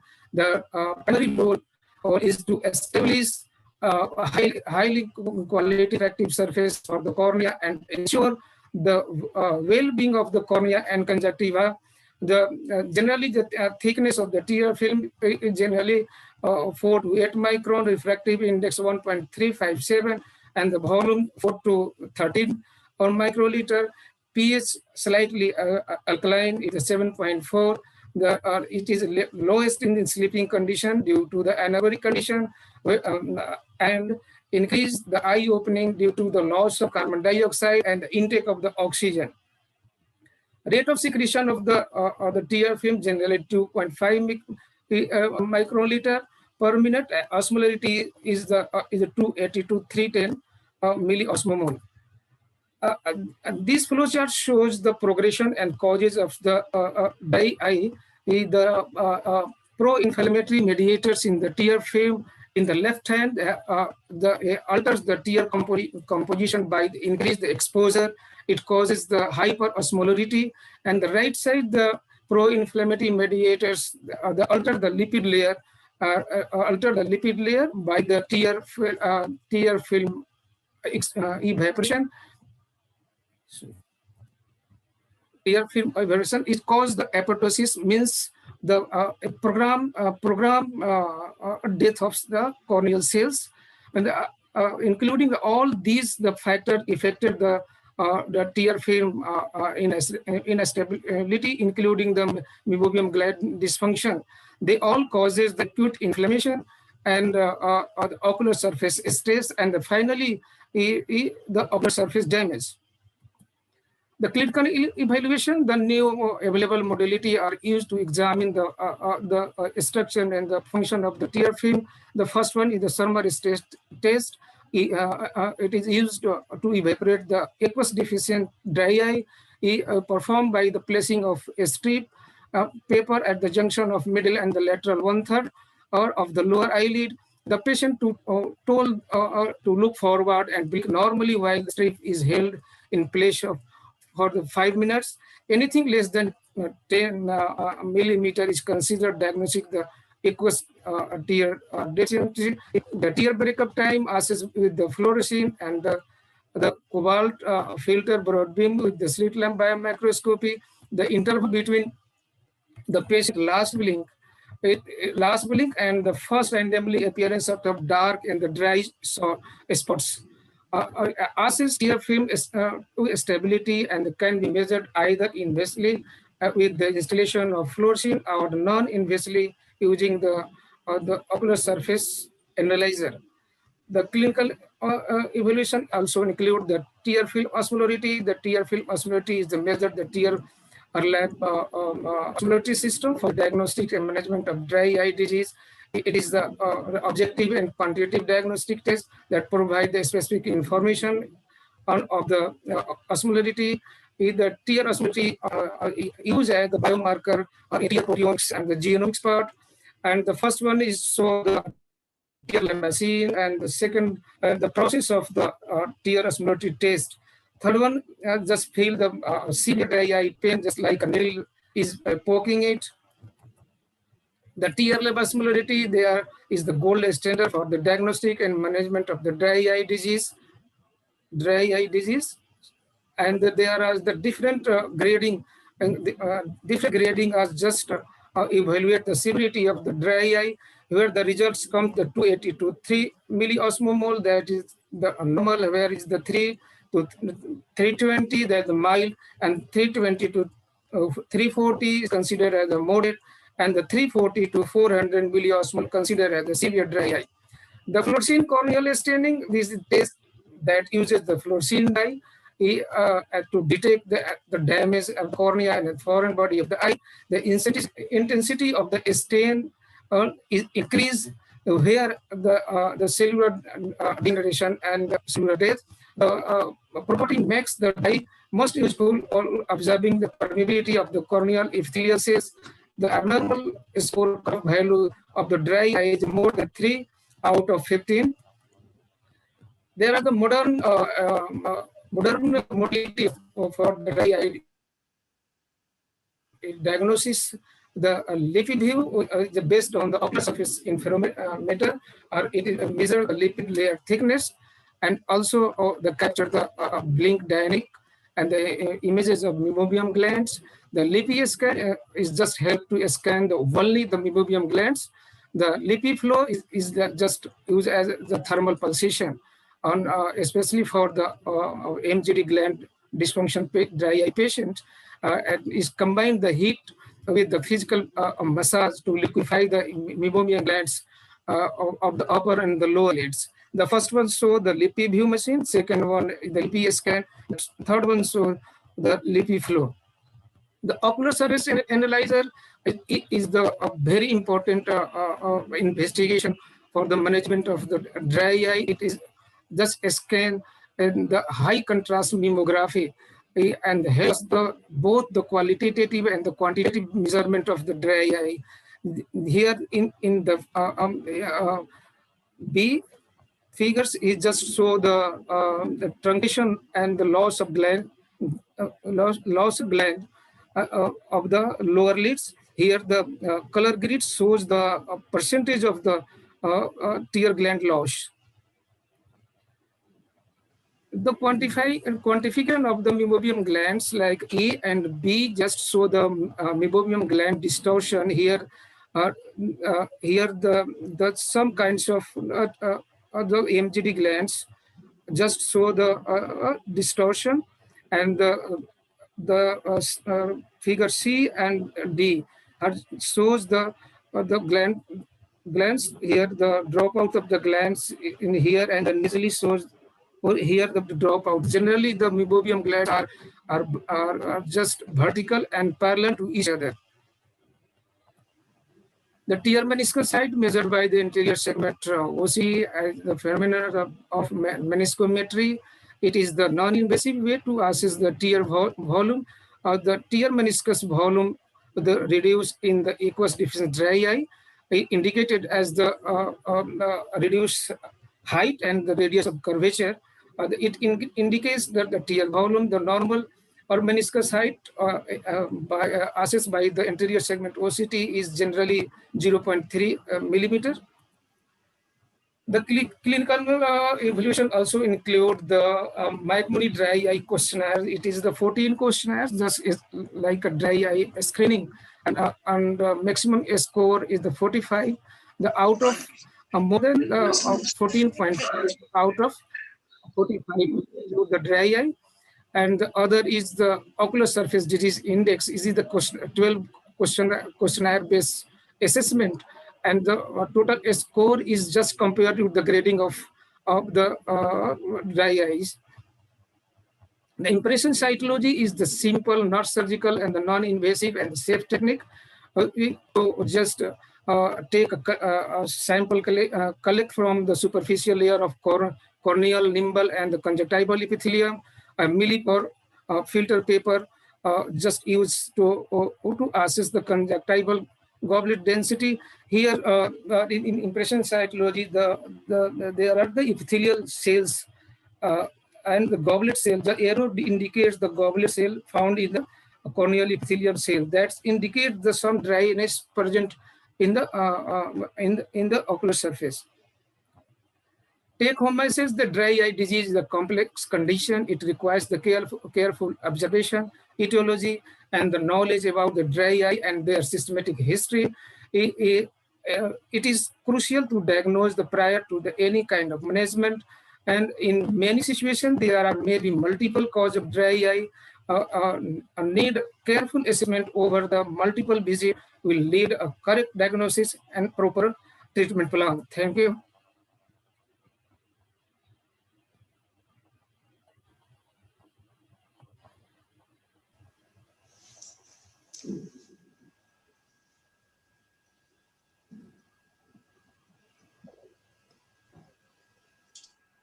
Thank you very much, sir, for your valuable talk.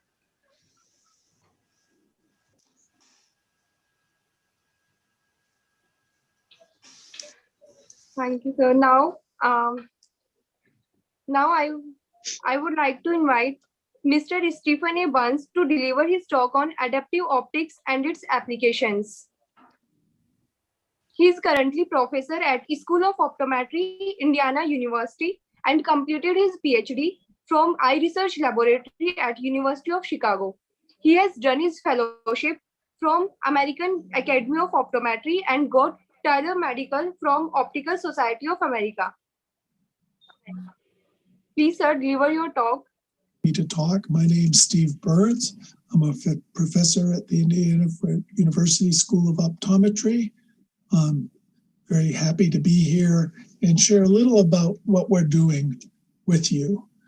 What I'm going to talk about in the next 15 minutes is adaptive optics and optical aberrations of the eye, how we measure and correct them, and then I'm going to concentrate on using adaptive optics for imaging the retina and show you just very briefly some of the things people are doing to bring that technology to the study of clinical eye care.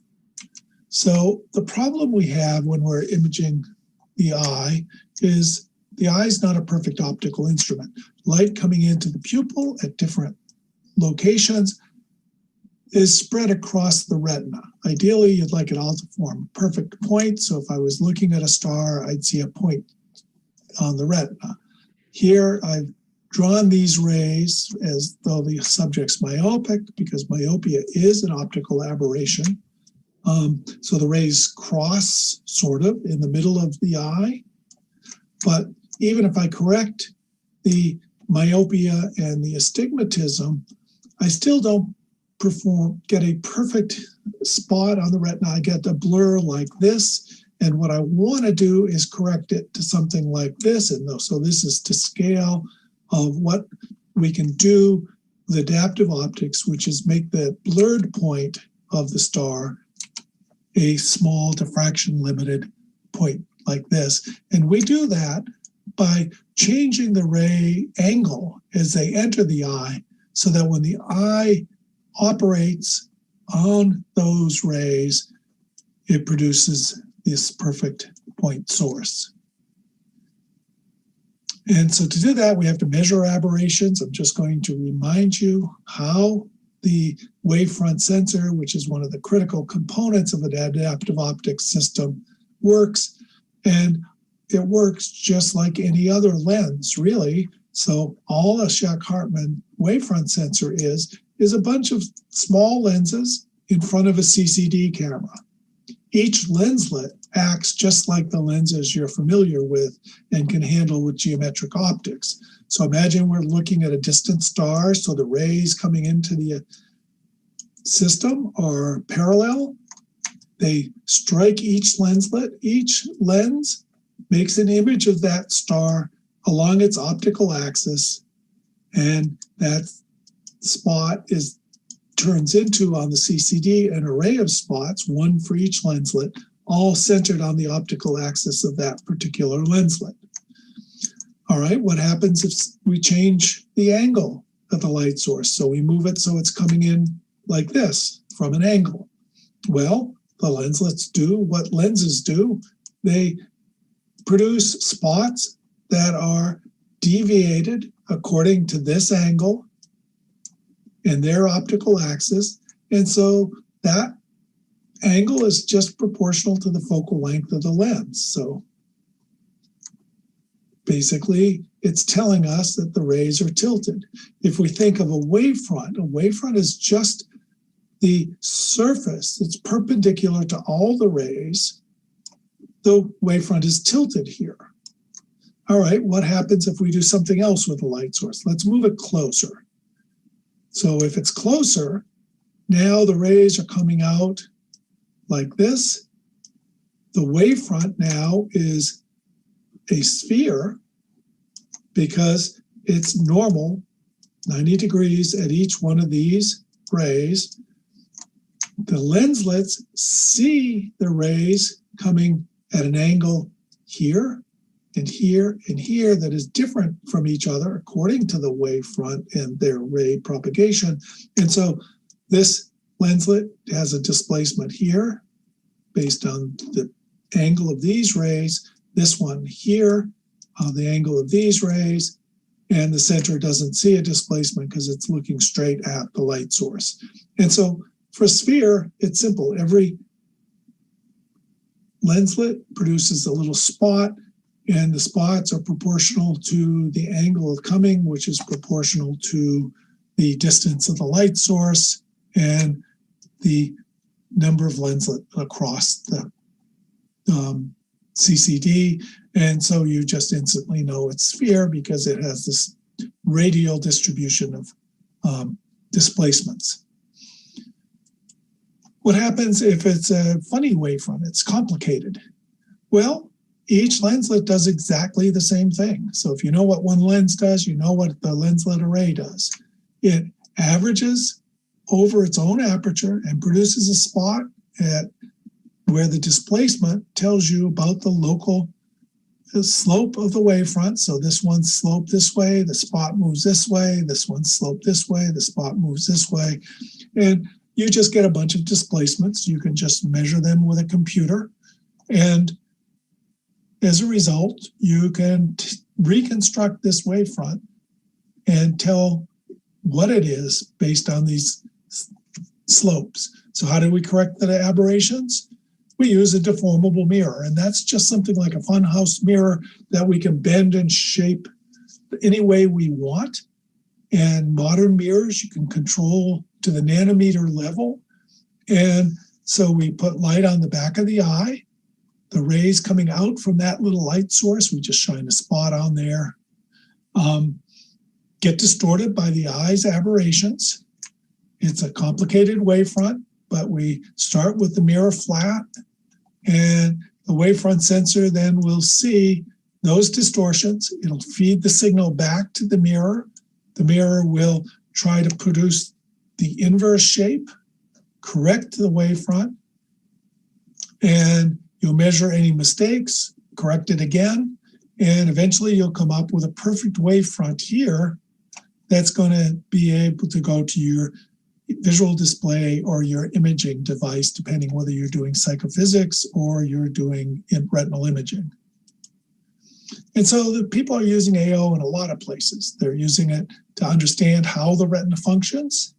They're using it to understand how aberrations affect performance, and if we correct those aberrations, how well they'll be corrected. We can simulate what would happen if I put in an IOL that's intended to improve the depth of focus. I can simulate that IOL beforehand. I don't do these topics, but there's a lot of very good work going on by other labs studying these aspects of vision science. I do imaging, and we use high-speed imaging to tell us about the retina and about how disease is impacting the retina. So I'm going to concentrate on this topic, and this is just a schematic using the same cartoon, but now there's a detector here. Think of it as a little camera. And if we start without AO, so the mirror is flat here, we get this image of the eye, and it's pretty good, but we can't really tell what we're looking at. We turn on the AO, and now I see an array, in this case, the photoreceptors. So those are individual cone photoreceptors where we're imaging every cone photoreceptor, and we can go in and count them, tell if they're decreasing in a patient with a disease, etc. We can also use this deformable mirror to generate a wavefront error. And the one we mostly generate on purpose in imaging is defocus, so that we can move the focus in the retina from deep at the photoreceptors up to the surface. And so here I've just gone in the same eye up to the surface, and I can see nerve fiber layer, I can see blood vessels, and it's all dynamic. So we can make movies, and I'll show you those in a minute. This is just to remind me to tell you, people have been doing this and getting better and better at it for the last 20 plus years. And this is one of the first images with adaptive optics, but from Dave Williams' lab in 1997. Here's now a more modern image from my lab, where here's adaptive optics off. Here I've turned it on. And here I've looked all around the fovea, so there's multiple images we've stitched together here. Fovea is right here, and we can basically see all these cones. We know where they all are. We can estimate how they're sampling the world and what their organizing principles are. Sorry about that. And if I blow up a region, you can see I've got basically all the cones. We can look at different regions, and we can change depth. So here I'm looking over this part of the retina. Here's the optic nerve. Here's the big blood vessels. And I'm looking at this little bit of a vein, and I'm going up and down in depth, nerve fiber layer. Deeper in the retina, you can see the red blood cells moving. Now I'm down at the photoreceptors, and so I can choose what I image, and I can move around to image different things. Here I'm just looking up at this vessel crossing and looking at the nerve fiber layer. So the systems are quick, versatile. We've done over 700 subjects in our lab, and other labs have done similar things. And so we can do this reliably now on people. And as I said, they're dynamic. We can tweak our imaging. These don't look quite like those other images. We're actually using the scattering of red blood cells to give us contrast. And these are individual red blood cells moving through the vessels. And diabetes, which I'm going to talk about, is a vascular disease. So we really wanted to get better imaging of blood vessels and red blood cells. And so we can quantify flow, we can image the capillaries even, and get very nice imaging of the eye. We can also montage these. So here we've got a whole piece of retina, but remember, all of these are made up of videos. So we can actually say, okay, where is the motion?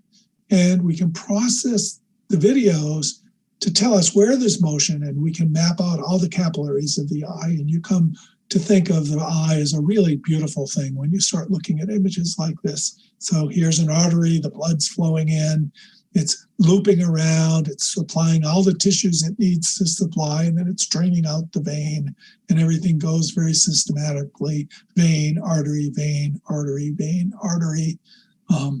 And it's these types of maps that help us understand what happens in diabetes, because they start to lose blood flow. You can see this a bit in this eye. So here's the clinical image, and there's some changes going on in the eye. This is a 36-year-old diabetic female. But if I zoom in here with adaptive optics, I see there's actually a lot going on. Look at these capillaries. They don't look like they're just smoothly going from artery to vein like in that previous one. They're looping in multiple loops. See these loops? There's also capillaries here that don't have flow. So we see things that we don't ever see in normals, but they don't have flow. The capillaries actually have occluded. And even though this is early diabetes, there's a lot happening in the retina. There's also some changes to the walls going on.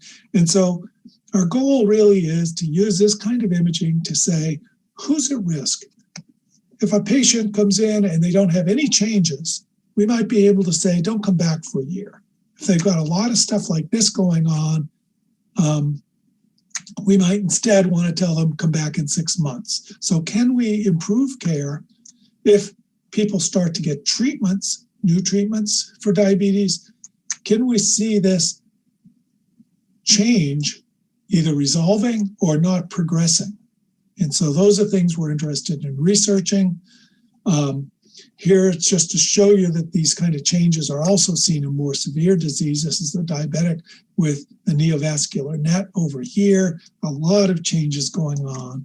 And if we look in with adaptive optics, we see thickened walls, we see microaneurysms, we see vessels that are occluded, we see loops in capillaries. So a lot of the stuff we see is just also visible in the more severe disease, and so we think it's related. So there's a loss of capillaries, changes in capillary diameter early in the disease, and so now there's a number of labs that are studying that.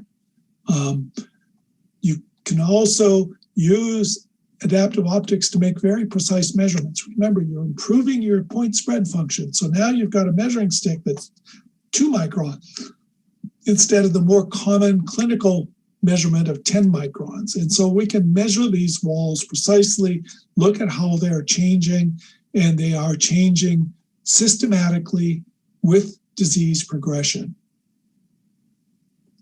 We can also go back to the same area and measure up changes over time. So here we have a diabetic. We've imaged in this sequence the same exact region over 4 years, and we can see a little region here which goes from a normal capillary to a capillary with maybe something going on to actually a bulge with the blood cells actually swirl around here, and now it's becoming a microaneurysm. Another microaneurysm here sort of dries up, becomes a loop like this, and that's also happening to this one that goes through 3 years and then dries up and becomes a loop. So we hope we'll be able to use these techniques to actually measure changes and say this person's changing fast, this is the natural history of disease, and we can do it over a fairly wide region. So it's important to say that this is happening at a lot of centers now. People are using it to study retinitis pigmentosa in a number of centers in London, Milwaukee, San Francisco, and Indiana. They're using it to study the impact of gene therapy. When I go in and replace genes, for instance, in choroideremia is a trial that Jessica Morgan's involved in at the University of Pennsylvania. How does that affect the photoreceptors it's supposed to be rescuing? Is it rescuing them? Can you measure changes in how fast they degenerate, or do they come back? And hopefully get more sensitive measures of gene therapy. You can use it for intraretinal diseases beyond diabetes. Glaucoma is one good example. Here I've got just a nice image from Don Miller's lab, who's using adaptive optics with OCT, and he can basically image all the ganglion cells. So these are ganglion cell bodies in the retina of a living human, and ask, in glaucoma, can I measure the death of those ganglion cells? How fast are they dying? If I have treatments for glaucoma, can I change the rate of death? And can I use this kind of imaging to tell me early whether a new treatment is working better? And so that's just a sense of what's happening with adaptive optics imaging. I hope you've enjoyed it. If I can connect, given the time difference.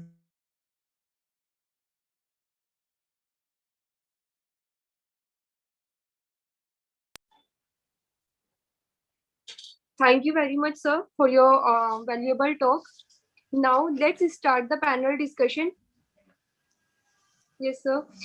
We have a query for Mr. Dr. Ramkishore sir from our audience side. Yes, sir, it's which test for tear film investigation is considered gold standard, and how often you get young patient with dry eye in your practice? This is the question from the audience side for Dr. Ramkishore sir. Yes, the gold standard in the nowadays we have the LipiFlow and LipiView. And the terms of screening of the dry eye uses the tear lab machine. Hello? Yes, sir. Thank you, sir. Thank you very much, sir. Now, we are having one query, 1-2 questions for Miss Tanima Chakrabarti. Ma'am, from the audience side, someone want to ask you that you talk about the 3 pillars of current spectacle lenses. Will you please reiterate them? Yeah. Miss, Yeah. So when it comes to the current 3 pillars, again, satisfying our visual needs, we have the pillar of corrections, we have the pillar of fashion, and we have the current needs, a very recent need, that's the pillar of protections. So correction is where you are getting your vision, your clear vision, the quality and quantity of the vision. By the fashion, nowadays you have different lenses by which you can enhance your fashion statements. You can use your spectacle as a fashion accessories. And by protections, what we mean is you can protect your eyes from the harmful radiations of ultraviolet light and blue violet light. Thank you very much, ma'am. Yeah, now there is a question for Dr. K.K. Yadav. Sir, there is a question from the audience side. They want to ask you that, is there any role of refractive error in child performance in school? There's a big role. Thank you. How it is? You know, when child is sitting in the class and he can't see the blackboard, or say child is not able to see the book, he gets frustrated. He is the person who doesn't know how to describe his complaint or his problem to the teacher or to parents. And because of this vision problem, his performance is hampered. Once the performance is hampered, he is psychologically disturbed because of the harsh attitude of the teacher, and then at home for the homework and his performance and all these things. This is the period where his all developments, whether it is a visual development, it is eye coordination development, it is mental development, or it is social development, everything is taking place and he is affected in all the aspects.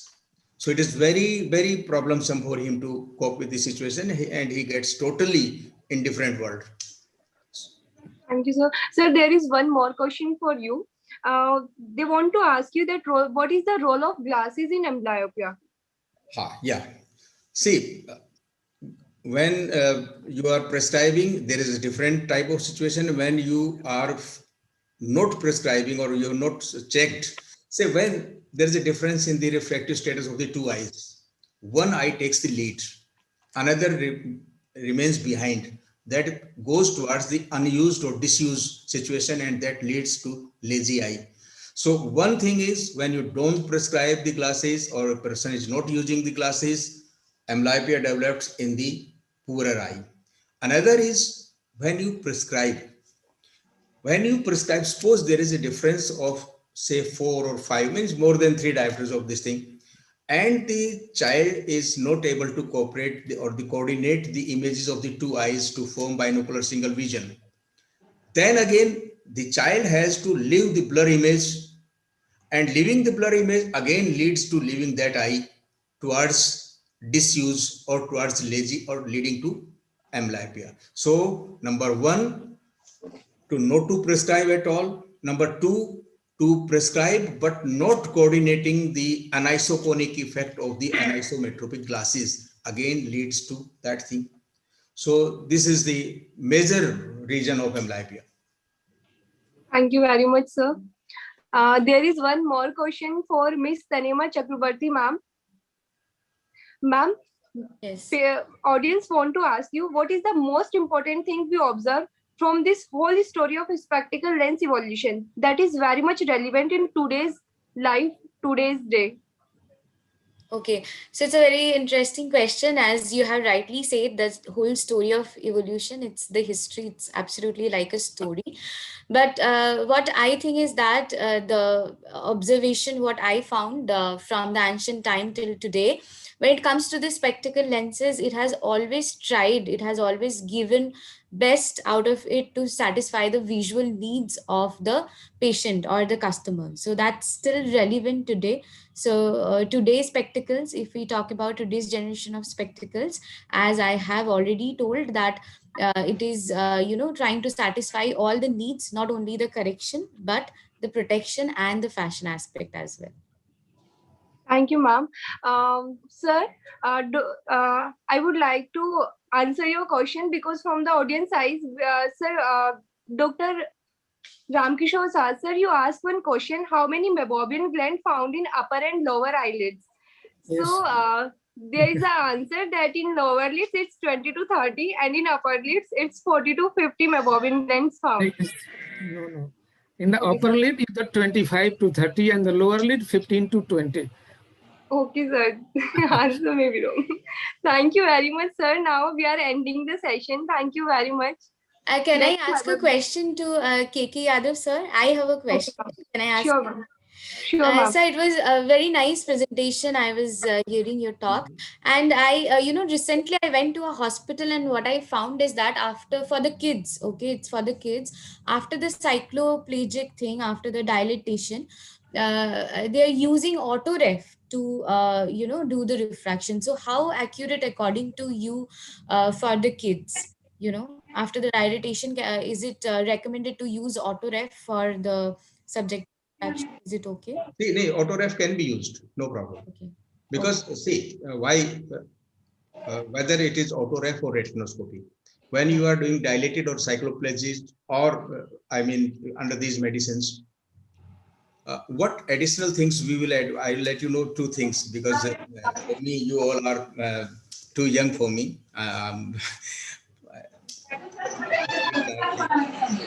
So yeah, please, sir. Please.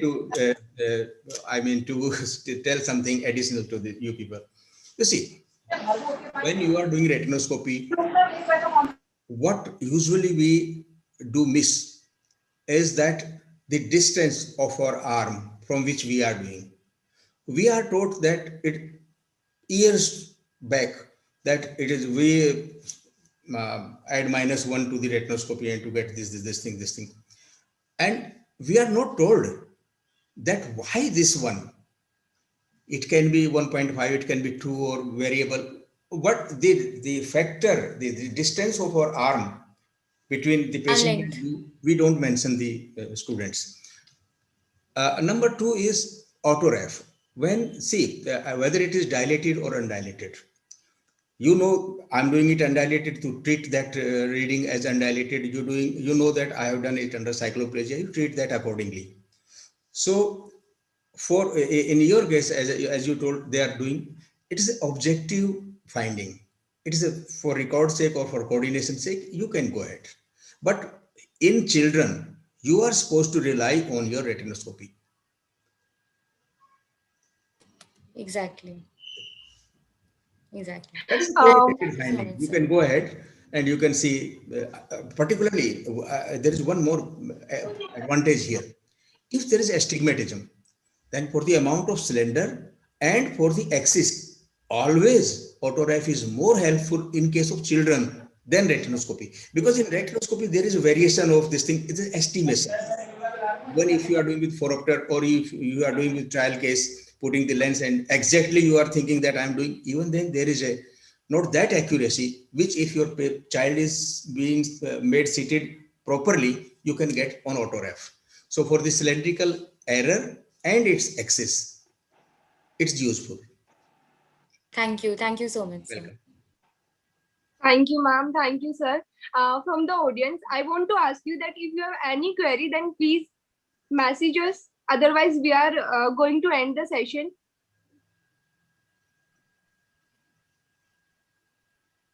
Thank you, sir and ma'am. I don't think that there is some queries left. So thank you very much for attending our session. Thank you.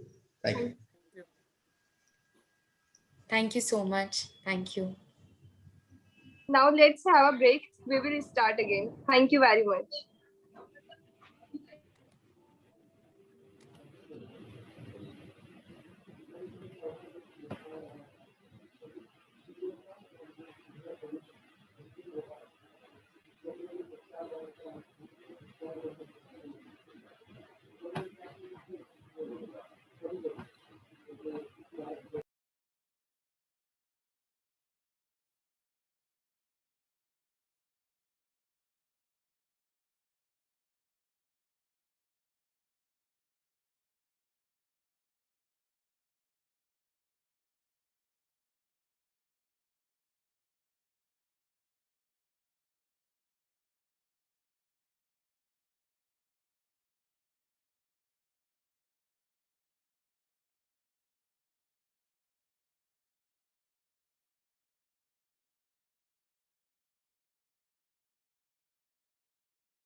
A very good afternoon to everyone. Now we have the director from V Square Meditech Company, our gold sponsor. Let's move on to you, sir. Over to you, sir.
Due to some technical glitches, Mr. Vikas is unable to join us. He'll be back with us shortly.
Now I request Mr. Vikas Chaturvedi, the director of V Square Meditech, to kindly join us.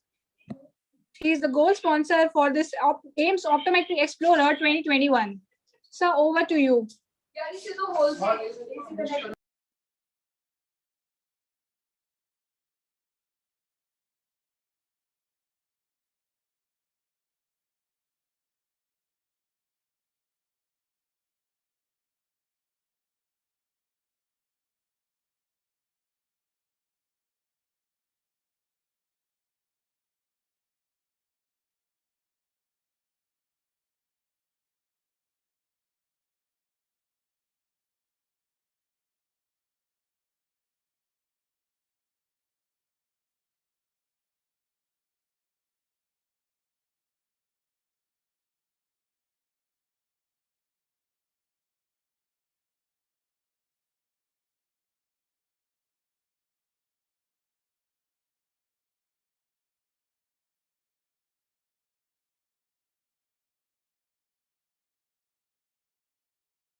A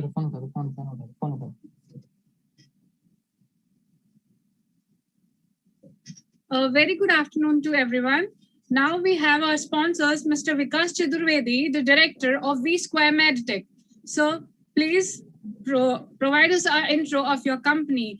They are the gold sponsors for our AIMS Optometry Explorer 2021 and has served such a helping hand in these tough times. Thank you so much, sir. Over to you.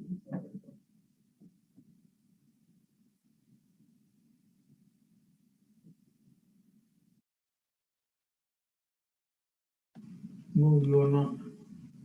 Yeah. Hi, good afternoon, everyone. So am I audible? Is my voice clear? Yes, sir. Okay, Sumit. So can I know who are the panelists for me?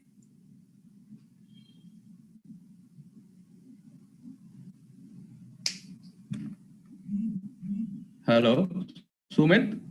So we have all the audience waiting for you, and Anand Murthy sir has joined us.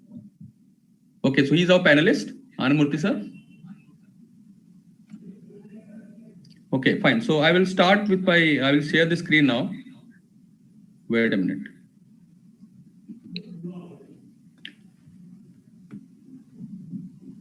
So my screen is visible to everyone? Yes, sir, visible. This is Anand Murthy, sir. Hi, sir. Good afternoon. Good afternoon, sir. How are you? Please proceed. So, okay. So my it's a sponsored talk. So I actually I'm working with V Square Meditech Private Limited, and we are basically working in a bridge of ophthalmologist and optometrist. So all the products which we are have in our armamentarium are actually for optometrist under the guidance of ophthalmologist. So what are the products and services we are offering?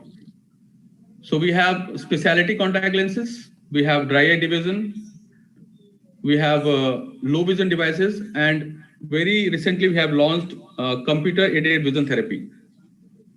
So I will go one by one. I will discuss a little bit about all the products, not in a little bit brief about all the products, and try to make you understand how we actually position this product in today's optometry practice. So if you talk about specialty contact lenses, so we have the corneal ectasia lenses, we have Accicone K, we have Keracare lenses as a scleral contact lenses, we have myopia control lenses from GOV in orthokeratology lenses, as well as soft ortho-K lenses for myopia control.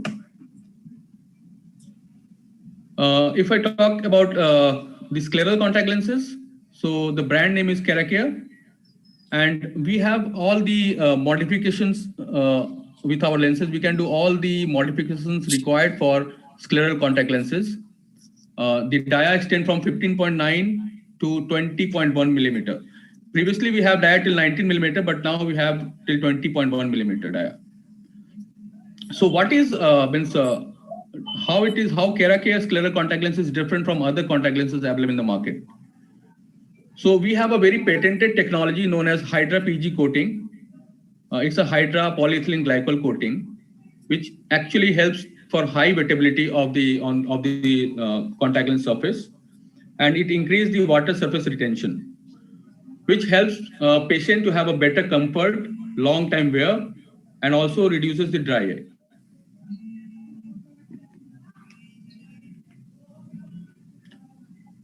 Accicone is a lens which is just like a Rose-K design lens with AccuLens advantage. What do I mean by AccuLens advantage is that we can give you a different material, which is a decay of 140 dk by T also with our lenses, and which gives you a better vision, comfort, and of course the AccuLens material. So this is about our scleral lens details. So as I say that now we can have a diameter range from, in scleral contact lenses ranges from 15.9 to 20.1, it's 20.7, and power we can provide from plus minus 30 diopter. We can also give a cylindrical power till -5. So this cylindrical power is basically front surface toric. We know that in specialty contact lenses, hard lenses, most of the time because of the saline, we mimics the anterior surface. We actually cover the anterior surface. So most of the astigmatism caused by keratoconus or other ectasia is actually resolved.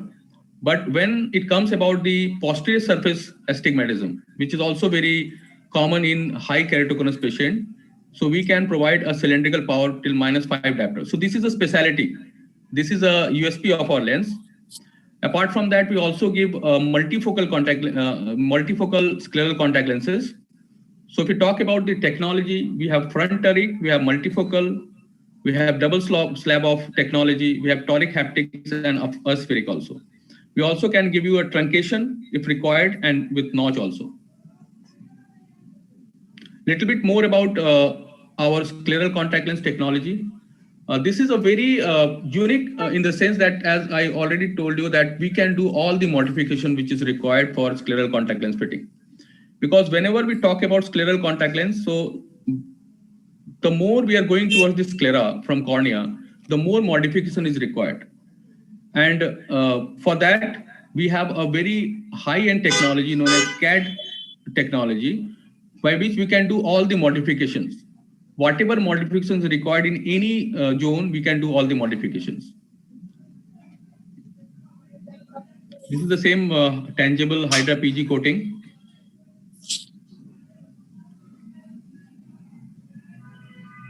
Now about myopia control.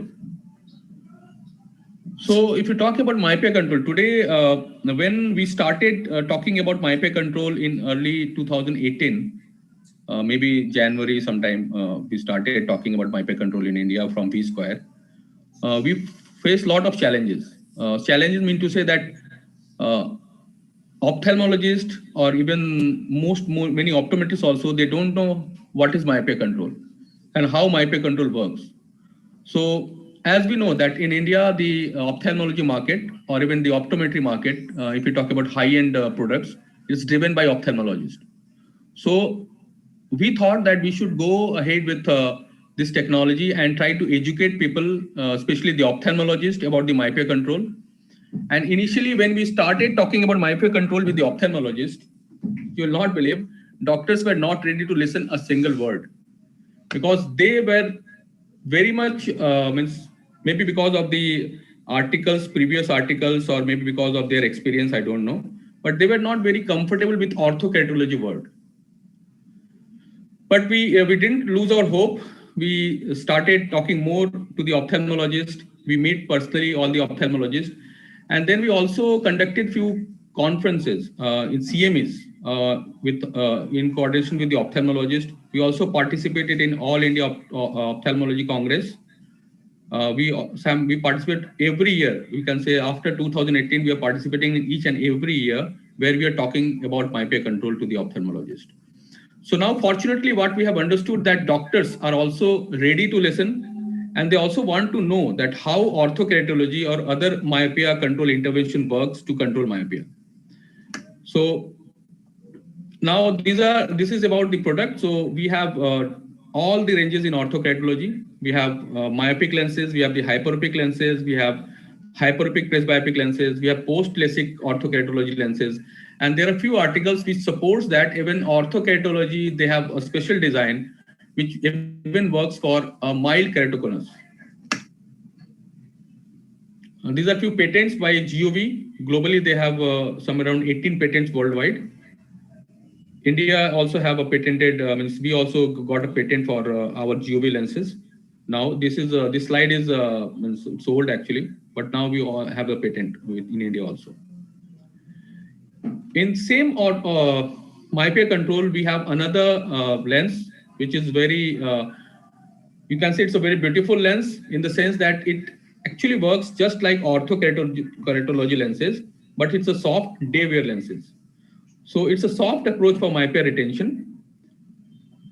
This is how the lens looks like. If you put the high molecular weight fluorescein, then you can see it's just like orthokeratology bullseye pattern. But it's actually not orthokeratology, it's a soft lens. We used to, the lens is for day wear, and it actually have a very good control, and the study shows that the control is as good as orthokeratology lenses. So as I discussed that we were actually trying to work very hard. Right now also we are working very hard to convince people about myopia control. So there we also discuss about the decision tree for myopia control. Means what I want to say that when we talk about myopia control, so it's not only about orthokeratology. It's not only about soft multifocal lenses. It's actually more than that. So our myopia control starts with the binocular vision. So any abnormal binocular vision will not give you the expected result for myopia control. So the first thing is that we need to take care of the binocular vision. We need to see if we can, by giving some exercises through vision therapy, if we can improve the binocular vision, then we can shift a patient to orthokeratology lenses. Otherwise, there is a decision tree which actually helps you to understand which particular intervention is required for a particular child. So these are the things which actually as a service provider we are doing. We are training on the protocols of myopia control to the ophthalmologist, to the optometrist. There are a few consent forms which is required to be signed by the patients or the parents with a follow-up criteria format. And of course, as a company, we are also providing the marketing materials to educate people, to educate the children and their parents about the myopia control. The second division which we are working on is on the dry eye. So we have both the diagnostic as well as the therapeutic devices with us, but mostly we are focusing these particular products in the ophthalmologic segment in the hospitals, because these products are a little bit costlier. And but I have something for optometrist also, or you can say we can use it, we can dispense it in our optical chain outlets, in our optical outlets. So I will discuss about that. But before that, I just want to highlight this point that over a decade, I think you all must be knowing this, that over a decade, the user of soft contact lenses is somewhere around 140 million. And fortunately or unfortunately, it is stable. So since a decade, the contact lens users are almost constant. But at the same time, if you see, the contact lens technology is evolving. So over a decade, we know that there are many high-end products available now. Many good materials are available. But still, the market growth is not so much. It's stable, or maybe 5-10%, I don't know. So what is the main reason for that? So the main reason is that the dropout is somewhere around 70% because of contact lens induced dry eye. And if you say that its dropout is 70%, then that means if it is constant at 140 million, so that means that we are also increasing every year by 70%. The users are increasing by 70%, but at the same time, dropout is 70%. So it becomes equal. So do you have any solution for this? So this is one article on the root cause of dryness in contact lenses, which clearly mentioned that because of the soft contact lenses, we can have Meibomian gland dysfunction. And this Meibomian gland dysfunction can cause dryness, and patients are a little bit uncomfortable, though they have a best material available, but they are uncomfortable. So if in this case, if we can give them some treatment where we can treat the Meibomian gland dysfunction, then maybe we can increase the market growth for contact lens, soft contact lenses. Now, there is one more article done by TFOS International Workshop, where they also highlighted the same thing about the Meibomian gland dysfunction, and they call it CLD. So can we prevent the dropout? We know that today we have a lot of material available, very good materials are available. We have a better modality. We are talking a lot about care and maintenance, but still we know the situation. So now this is about the home therapy, which actually can help us to reduce the frequency of Meibomian gland dysfunction in the patients wearing contact lenses. V-Square has something to offer you. This is known as Meibo heating pad. So this heating pad is based on the far infrared heat, which generates heats in the iPad. And we have a timer, and there is a temperature regulator also. You set the time, you set the temperature, and wear it for 10 minutes, and it will help you to unblock the Meibomian glands, which is being blocked by Meibomian. So once these glands were unblocked, lipid secretion will improve, and patient will have they can get rid of the dryness problem, especially the evaporative dry eye. That means that caused because of lipid deficiency, and the problem is because of the Meibomian gland dysfunction. So this is about our very it's actually we are doing very good in heating pad, especially in optical outlets. We are getting very good numbers, and I think you also should try. Unfortunately, this time we don't have our we have a virtual stall, but you can contact us. We can give you more detail about this. You can try this with your patient, and you can see the results. Now, about vision therapy. So I think before me, Mayuru ma'am was talking about the behavioral optometry thing, and there she talks about the vision therapy also. So if you talk about vision therapy, and if you talk about vision therapy in India, so today vision therapy in India is all about what I have understood a little bit about vision therapy within a couple of months, you can say, because we have just entered in vision therapy market. So what I have understood that vision therapy is all about amblyopia and strabismus. But actually, that is not the actual scenario. If you talk about vision therapy, it is more, and it is beyond strabismus, and amblyopia. It is more about visual information processing skill. It is more about hand-eye coordination, and it is more about visual thinking. So we have a software known as CAVT. This is from US, computer-aided vision therapy, where apart from, of course, we also do a therapy for amblyopia and strabismus with our software.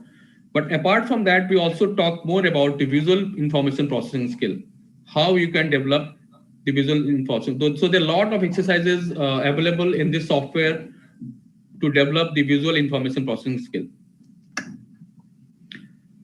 So this is all about my presentation, about my company profile. And if we have more time to talk, then I can open some other slides and we can discuss. Otherwise, I'm open for questions. Hello. So thank you. Yes, sir. Yeah. It was a nice presentation, sir. Actually, I have a question. There are smaller dia lenses also in scleral lenses. Okay. So what's your say on that? Smaller dia means there are lenses which are 14.5 mm dia. That is smaller than your lenses. So would you like to say something about that? So thank you for bringing this point, Anand sir. Actually, this is one of my favorite topic, because nowadays I'm actually trying to understand that how scleral lenses means what are the advantages of scleral lenses first of all, and what are the disadvantages of scleral lenses. So of course we all know that the advantage of scleral lenses is that it is we can mimic a very significant keratoconus patient. We can give them a better comfort with the scleral contact lenses, and we can also give them a better visual acuity. Right. Stability is better with scleral contact lenses. But at the same time, there are a few disadvantages. Disadvantage means to say that if the fitting is not proper, and if you don't know the technology behind any scleral contact lenses, then it actually causes a lot of problem in long term. Even problems like stem cells, limbal stem cells damage is also possible if you don't know about the technology of scleral contact lenses. So if I have to explain this in a better way, so just a minute, I will try to share one presentation. Okay, fine. Let me go like this only. So when we talk about scleral contact lenses, so scleral contact lens is actually a lens which is going to rest on the sclera. And if you see the anatomy of sclera, so the anatomy of sclera is not as even as in at the cornea, means in the limbal part. So once we go behind the once we go away from the limbus, the anatomy of sclera is very irregular. So what I want to say irregular mean to say that the temporal and nasal, both the surface is not same. Maybe we have seen that even 500 microns of irregularity is there from temporal to nasal zone. So we need lot of modifications. We need to do lot of modifications in our scleral contact lenses. And to do that modifications, we need a better technology where this technology can help us to do all the modifications. So now, so this is about the scleral contact lenses. So first of all, when we talk about scleral contact lenses, so let me go very straight with you that we need to know more about scleral contact lens fitting. It's not so easy as we believe. It's a very tough thing when it comes about scleral contact lenses. When we talk about 14.5 millimeter lenses, so we know that the average corneal diameter, or if you say white to white, is somewhere around 11.5 to 12 millimeter, right? So this 11.5 or 12 millimeter is the white to white, but that doesn't mean that limbus is till 11.5 or 12 millimeter. Because if you see, and if you know a little bit about the anatomy of the limbus, so the width itself of limbus is somewhere around 2 to 2.5 millimeter. So now if you see the white to white or is somewhere around 11.5 or 12 millimeter, let's take 12 millimeter. And if you add 2.5, so it becomes 14.5. So basically, limbus is actually extending till 14.5. And if you are resting a lens or at 14.5, so what will happen? So now, whenever we're talking about the, as I already say that the scleral contact lenses are meant for high keratoconus lenses, high keratoconus patient. So whenever, and the fitting philosophy of all scleral contact lenses, even for the lenses which is with 14.5 millimeter, is based on the sag height. So if we increase the sag, because if the stiffness is more in the cornea, so we have to increase the sag. We don't have any option. And as per the philosophy of scleral contact lens or this lens fitting, it's we need to have a vault of somewhere around 150 micron after 1 hour, means after settling the lenses. So just assume that a keratoconus is somewhere around 65 to 68 millimeter stiffness. The cornea is somewhere around 68 millimeter of stiffness. And in that case, we have to take a vault of somewhere around 150 micron. And that 150 microns at the tip of the cone. So apart from that, wherever the stiffness is less, so this vault will be more. It will be somewhere around 300, 400. And if you don't have a very good technology where actually we can make the vault very even manner, so that then in that case the vault will be somewhere 400 micron at some point of the lens. So what I want to say, the tear volume which is present inside the lens is too much. And what this tear volume will do? This will actually induce a pressure. And where it will induce the pressure? It will induce the pressure where the lens is landing. If it is landing on the sclera, let's say around 16 millimeter, then it's fine.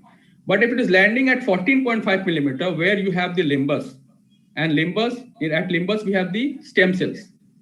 So if a patient is wearing a lens throughout the day for 12 hours, and we are inducing a pressure for 12 hours, just assume what will happen to the limbus and what will happen to the stem cells. And that is it for one day? No, it is for 4 years, 5 years, 6 years, long term. So basically, it will actually cause the limbal stems damage. And once the limbal stem cells are damaged, you know that what will happen to the cornea. And the best part is that whatever we are doing today, we are actually working with the compromised cornea. Cornea is already a compromised one because it's a keratoconus. It's already a compromised cornea. And in compromised cornea, we are putting all these things put together. We are increasing the IOP. We are indenting the lenses at the limbus. So what will happen? Long term, of course, will be a very, very disaster. So I believe that that's what I said, means before putting a scleral contact is not only for comfort. Of course, it gives comfort, but when we are talking about scleral contact lenses, then we should know the anatomy of the eye first of all. We know how we are going to place the lenses, where it is going to sit, what will happen to in the long term. So it's not only about visual acuity, it's about more. It's about many other things which we need to take care. So I don't know, I'm able to answer your query. Yes. No, it was beautifully described. Very good. Thank you. Means you actually wanted to say that scleral fitting is not just limited to achieving the best corrected vision. It's not also limited to best comfort. It's also means you also need to see the long-term impact of the scleral lenses. Right. That is where larger dial lenses are better compared to that smaller dial lenses. It's not the better, sir. This is the only choice. Only choice, yes. If I have to say, then I say this is the only choice. When we have a significant keratoconus. If it is 52, 48, then of course we can go with 14.5 millimeter, because in that case the volume is not so big. So yes, definitely. Internationally also CSL is available. It's not like it's only available in India, but those are meant for mild and moderate keratoconus, not for severe keratoconus. And in India, we know the economy of India. Patient will go only for scleral contact lenses when they don't have any options, when they don't have RGP, when they don't have rose scale lenses designed. Then only they go for, because it's a costly lens. So in that case, I think we are playing with the eyes of the patient if you're going with the small dia lenses for severe keratoconus. Okay, thank you, sir. Thank you. Any other question from anyone of the audience? Yes, sir. We have a question for you, sir, from audience. Is there any complication on long-term use of ortho K lenses? There is no such record, I think, for long-term negative impact of the orthocal lenses. The negative impact may be only short-term, like if the patient is not following the compliance, like in with any routine contact lenses, you need to follow the compliance, means the maintaining the hygiene. And the second thing that you need to tell your patients while prescribing orthocal lenses is, because these lenses are overnight wear lenses, so patient may rub their eyes during the sleep. So you need to tell them about not rubbing the eyes. That is the only complication that patient can get. If the patient rubs the eye very vigorously, then definitely you can get corneal like scarring. So you need to convince the patient or consult the patient for that. Long-term negative impact I have not seen or not read about. Can I add up something in this? Definitely, sir. Please. Yeah. Yes, so sir. Whenever we're talking about orthokeratosis lenses, so it's actually about myopia control. What is actually it is meant for. Now, of course, there is a complication with everything. Like even with all soft contact lenses, also there's some complications. And whatever I have read, I have understood that the complication of with orthokeratology lenses is somewhere around 10 times in 10,000 of years. So if a patient is wearing for 10,000 years, he will have a problem in interval of, means he will have a problem 10 times in 10,000 years. So now we can understand how less the complication is. But still there is a complication, no doubt. But my point is that if you are talking about myopia control, and myopia control, you know why we are doing myopia control, because we are actually trying to avoid the complications which is going to happen because of larger axial length, like myopic degeneration, even retinal detachment is also possible, glaucoma, even cataract. So all these things can be avoided if you are going with the myopia control. And the complication of all this, whatever we have talked now, means all the diseases, is more than the complication which I have just mentioned, 10,000 in 10,000 years, 10 times. So we need to choose which one is more riskier. Is it this complication or the complication which is going to happen because of the axial length, higher axial length? Thank you. Any other question from anyone? Thank you so much, sir. Now this is a time for a short break. We will be right back at 2 o'clock. Thank you, everyone. Okay. Thank you, everyone. Thank you. Okay. Bye-bye.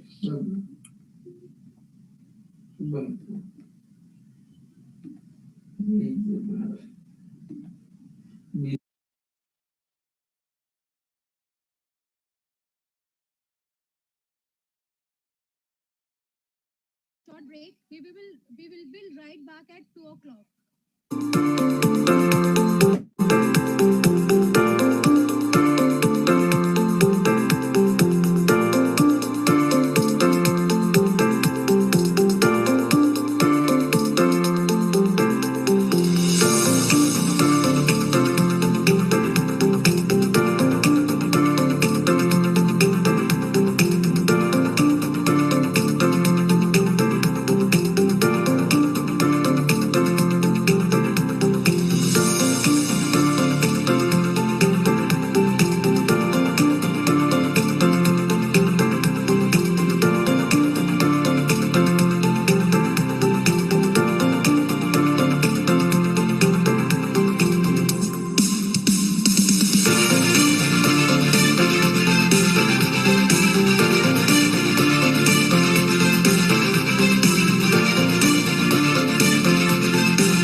All the delegates are requested to visit sponsors booth. We have one-to-one conversation facility at booths. This is an announcement. All the delegates are requested to visit sponsors booth. We have one-to-one conversation facility at the booths. Thank you.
Good afternoon to everyone. Myself Ruxana, intern student of Bachelor of Optometry, AIMS, New Delhi. It is great pleasure for me to introduce our speaker. I would like to invite Dr. Praveen Vasit. He is an officer in charge of community ophthalmology at the Apex Ophthalmic Institute of the country. He has been instrumental in developing models for the community ophthalmology research and training in the field on the community eye care. He has the more 80 publication in international national peer review journals. He is also vice president at the Vision 2020 Right to Sight. Today he will share the national program strategy beyond the COVID-19. With that, I ask that you give your full attention and help me in the welcoming him to this stage. Sir, over you, Mike, sir. Thank you. Am I audible, Ruxana? Yes, sir, you are audible. Very good morning. So I congratulate you for organizing this OSA meeting, and I believe all the students are happy to participate in the online mode. So I'll be discussing something of recent strategies for National Program for Control of Blindness and Visual Impairment. As it is clear, previously it was NPCB only. Now visual impairment component has been added in our country. Sorry, I'm not able to go to next slide. Yeah. So this NPCB actually was started way back in 1976. In fact, India was the first country to start this National Program for Control of Blindness. And this nomenclature was changed to NPCB and we are in 2017. Previously, it was 100% centrally sponsored scheme, but recently in 2017, there are some changes. Now 60% of budget is spent by the central government and another 40% by the state government, except in JK Northeast, where 90% is by central government and 10% by state governments. NPCB is important because they are involved as a policy maker for the country for eye care programs. They monitor programs, they evaluate programs, and most importantly, they provide budget, and also they act as a guide and supporter for eye care activities in the entire country. And it is one of the fantastically running program, and currently it is active in more than 700 districts in country. There was a change 3 years ago after for 12th 5-year plan that previously it was NPCB as a separate entity, but now it is component of non-communicable disease part under the National Health Mission. The key objective for National Program for Control of Blindness and Visual Impairment are, the first one is most important probably, to reduce the backlog of blindness through identification and treatment of blind, then developing infrastructure, human resource in the country for eye care services, improving the quality of services. That's very important. That quality should be best possible quality for eye care services. Another important, the program is running so good because the NGO involvement is one of the best in this program, and currently more than 2,200 NGOs are participating in National Program for Control of Blindness. And beside all these things, another objective is to create awareness about eye disease and eye facility in the country for eye care services. You must know the goal of NPCB. It is related to blindness. The prevalence of blindness should be less than 0.3%, and this goal has been revised to 2020. You must know the definition of blindness here. That blindness has been defined as visual acuity, the presenting visual acuity less than 3/60 in the better eye. There is recent revision goal as per National Health Policy. Now our goal is to reduce it to 0.25% by the 2025. Whereas the WHO at international level, they basically talk more of visual impairment rather than blindness.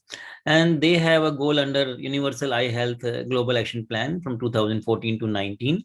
Their goal is to reduce the prevalence of avoidable visual impairment by 25% by the year 2019, keeping a base prevalence of 2010. So you can see the scenario since the beginning of the program. When it was started, at that time, prevalence of blindness was 1.38%. And with continuously, with the reduction from 1.1 and 1, and now recently, as per the National Blindness Survey, which was conducted by RP Center in 2019, the prevalence of blindness reduced to 0.36%. That means we are very close to our goal of 0.3%. In fact, we compare the goal for WHO goal for visual impairment. In 2010, we had a prevalence of visual impairment of 5.3%. And now as per this survey, it is 2.55%. So visual impairment is defined as visual acuity less than 6/18. So instead of 25% reduction, which was goal of WHO, we have reduced it by 51.9%. You can understand how good program is going on for last 10 years. If we see for causes of blindness as per this survey, the cataract is still the leading cause of blindness. The other causes which are of important are the corneal opacity, mainly the non-trichomatous corneal opacity, which is responsible for 7.4% blindness. Cataract surgical complications, the third leading cause, around 7.2% of blindness due to cataract surgical complications. And beside this, glaucoma is another component. Just share this thing that diabetic retinopathy, diabetes may be a major problem in our country. DR may be very high, but it is not an important cause of blindness at this stage. The key disease where NPCB manages is basically cataract, refractive error and low vision, corneal blindness including trachoma, childhood blindness including retinopathy of prematurity, and glaucoma and diabetic retinopathy. I would like to share what are the key program activities at present in our country. Nearly 50% of budget goes on free cataract surgery. So cataract is a major component. You know, it is a major cause of blindness and visual impairment. So maximum emphasis is given on cataract surgery. Then school vision screening program, under which free spectacles are given to school children.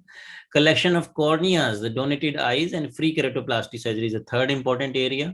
Then recently, in 11th and 12th 5-year plan, the government of India added reimbursement for treatment of disease like diabetic retinopathy, squint, glaucoma, low vision, childhood blindness, and ROP. So these are also been included.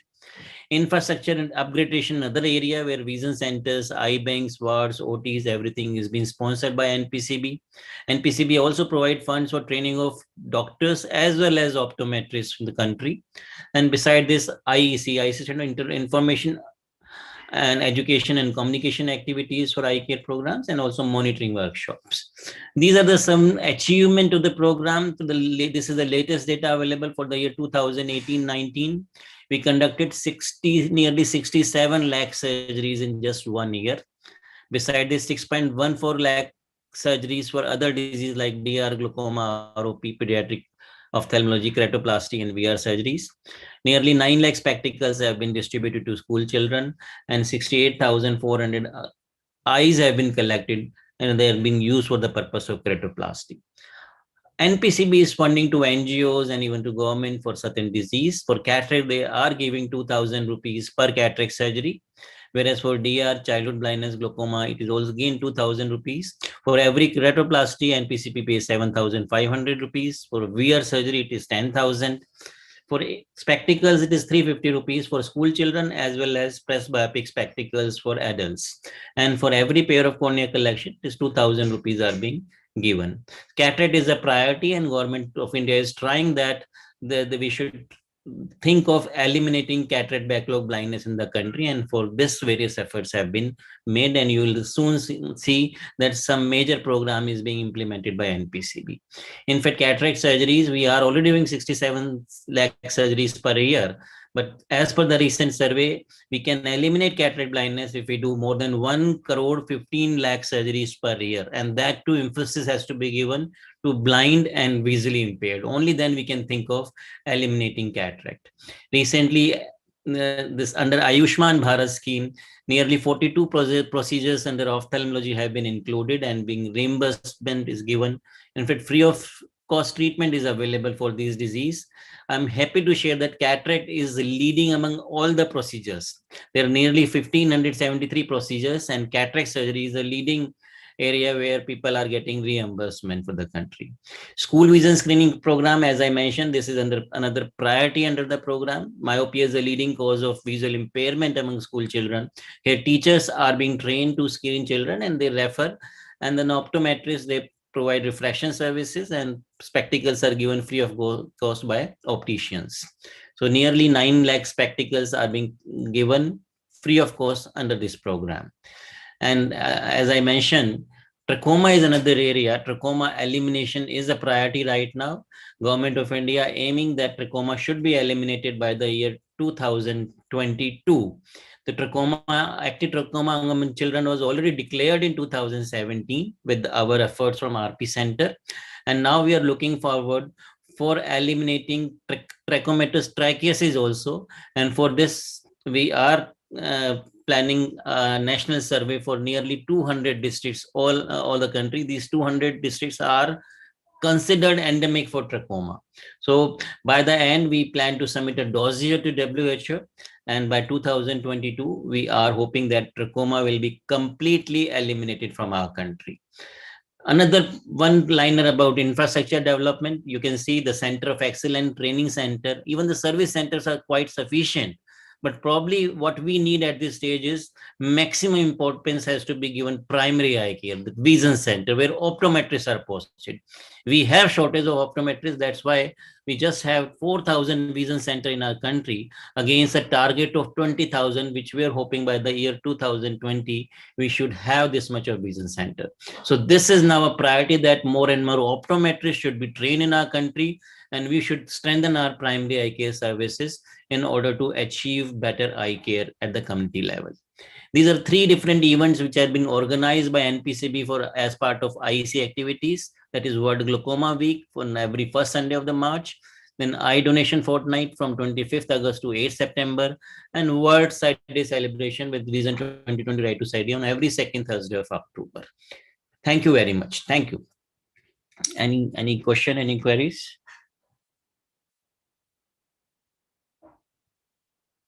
Hello.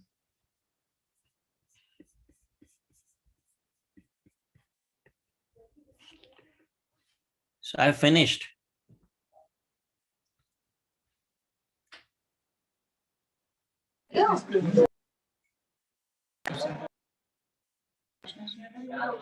Sir, अभी तो कोई questions नहीं है. We will discuss in panel discussion. Sure. Thank you. Thank you.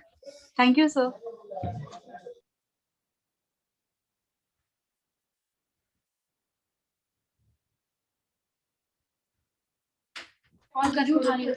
Thank you, sir. Thank you for this wonderful presentation. Moving ahead, now I would like to welcome Mr. Rahul Bharadwaj, sir. Rahul Bharadwaj is Chief Executive Officer of Optic Eyewear and Speech Private Limited. Mr. Bharadwaj is also founder of New Eyewear with over 10 years of experience in the sector. He holds bachelor's in optometry and MBA. He is practicing optometrist and has recently pioneered optometry telehealth integration within his practice through the development of an original software and specialized devices. Mr. Bharadwaj also works extensively on affordable and scalable vision correction with the Delhi government for school children. Over to you, sir. Thank you so much. Thank you for having me here and inviting me to speak. So if you can play my presentation, and after that we can take some questions if there are any. So do you have that share option on your screen? I do, but I have a recorded presentation which I've sent to you, which can be played. Okay, sir. Okay, sir. We are playing, sir. Okay.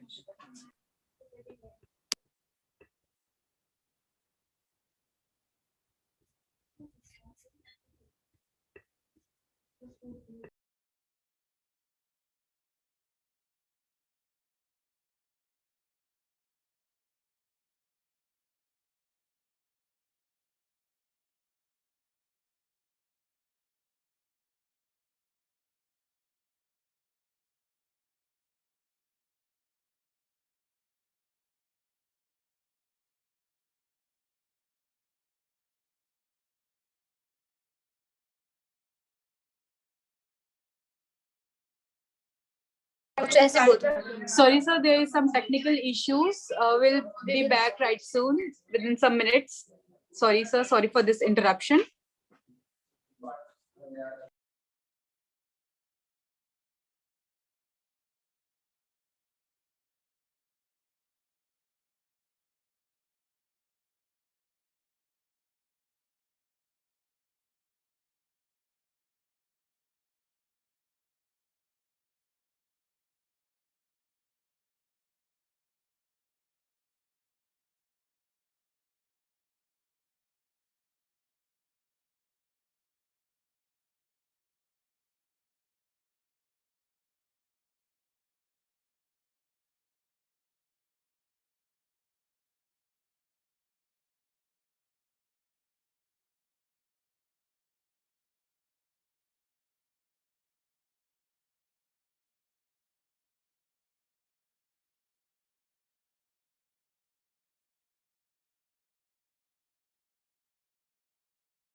Good afternoon, everyone. Thank you for inviting me to speak on this very prestigious panel, on this very prestigious forum. Today, I will be going through virtual consultation in eye care, basically what we need to do when a patient is interested in telehealth and is coming to our practice or is available to us virtually, and what are the tests that we can conduct, and what are the various softwares that are available to us to conduct these tests. Well, the main objective of telehealth is to use the technology that is available to us, or develop technology that is allows us to reach people who are unreachable to us. We really got thinking after the pandemic that patients did require us to be available to them, and one of the main learnings we had, or one of the main things that pushed us to develop a new software called OptoLive, was the fact that we could not have access and patients could not have access to us. Very briefly, to go through a checklist of telehealth, what are the things that we require is a very robust software for telehealth, a video calling software. Personally, we use Zoom and Gmeet, where we use screen sharing, portable equipment, which is easy to use and accurate, good and stable high-speed internet, a laptop, desktop, or iPad setup for practitioner and patient. Note that this is not possible on a phone as the screen is too small. The larger the screen, the better for the patient. Well, here we speak about OptoLive, which is something we've developed over the past few months post the pandemic. It's a telehealth software for eye care. The reason we developed it is that most telehealth consultations post-COVID were happening for red eye, dry eye, digital eye strain, and any bumps and lumps on the lids. Now, we wanted something a little more detailed. We wanted to address the issue of refractive error, any retina problem, any glaucoma problem, which a patient may be suffering from. So we developed this software, which allows us to conduct more tests, which can help identify and maybe even treat these issues or these diseases. Well, now we have a patient that's interested in telehealth. What do we do then? Well, before a patient signs up, in our experience, they're very interested in what is about to happen. So a good way to start would be a brief explanation of the process of what we're about to do next. This can be done over a short call, or can also be done over maybe a pre-made WhatsApp message or a pre-made email that you can be sending to them. E-consent, again, has to be taken from the patient. There are standard formats for that, which we use. A basic history at this point and understanding the patient's requirement or understanding the patient's problem. Chief complaint is important to be understood at this time. So using the communication medium, we can take this information from them. Collection of their name, date of birth, etc. All of those things can be done. Following this, we set up an appointment with them. We generate a Zoom or a Gmeet link where we're about to have our appointment, and make the devices, which I'll be speaking later on, available to them. Now, if you have a vision center, which is the setup needs to be there, done over there, where a laptop or the distance needs to be correct in that area. The setup needs to be done correctly there. Or if the devices need to be sent to their home or to their office, these have to be sent before the appointment is started. Since we've been conducting them at home, we've been in our homes and the patients have been in their homes, we've been using sterilized spoons, spatulas, a scale and an inch tape to measure distances accurately and to use occluders while doing the eye exam or the eye consultation. This is a standard format of a consent form. Now, once we have set up the appointment, once we have done the preliminary part, we start the teleconsultation. The first step is to introduce yourself. You may have patients who already know you, or you may be seeing an all-new patient altogether. So you introduce yourself, tell your background, tell them where your clinic is, where your practice is, and also share what brief you will be doing. So moving forward to the tests. The first thing we need to do in OptoLive especially is calibrate your screen. This basically allows us to make sure the letter size on my screen as well as their screen stays the same. So this ensures accuracy, that the letter sizes stay same and we are getting the right results. Collecting history like you would in an offline consultation, we conduct a very thorough history which can be recorded in OptoLive. The ocular, systemic, and medical history has to be collected, and the existing eyeglass power, along with the reason of eye exam, the chief complaint, needs to be taken, because this will determine what tests we are about to do. A detailed patient history can be recorded in OptoLive, as you can see here and here. Moving forward to the first test. The first test that we'll be doing is distance visual acuity, which can be done at 3 meters. Here, we'll ask the patient to measure the distance between their screen to their chair or to where they're sitting has to be 3 meters, and we start testing. The results are mentioned at the bottom here. Near visual acuity is the second test. We can use the spoon as occluders. As you see over here, she's using a book, but we can also use a spoon or spatula to cover individual eyes to assess the visual acuity, which is again recorded inside OptoLive. Contrast sensitivity is also done. There's a digital chart available for that, which is again available in the software. The next test that we can conduct online is the color vision exam, where all of the Ishihara 1224 plates are displayed and we can assess if there is any color vision defect. The other tests that are included are the Amsler tests, which are which this comes in the standard black and white, white on black combination, as well as these other combinations which are for glaucoma and any other neurological disorders.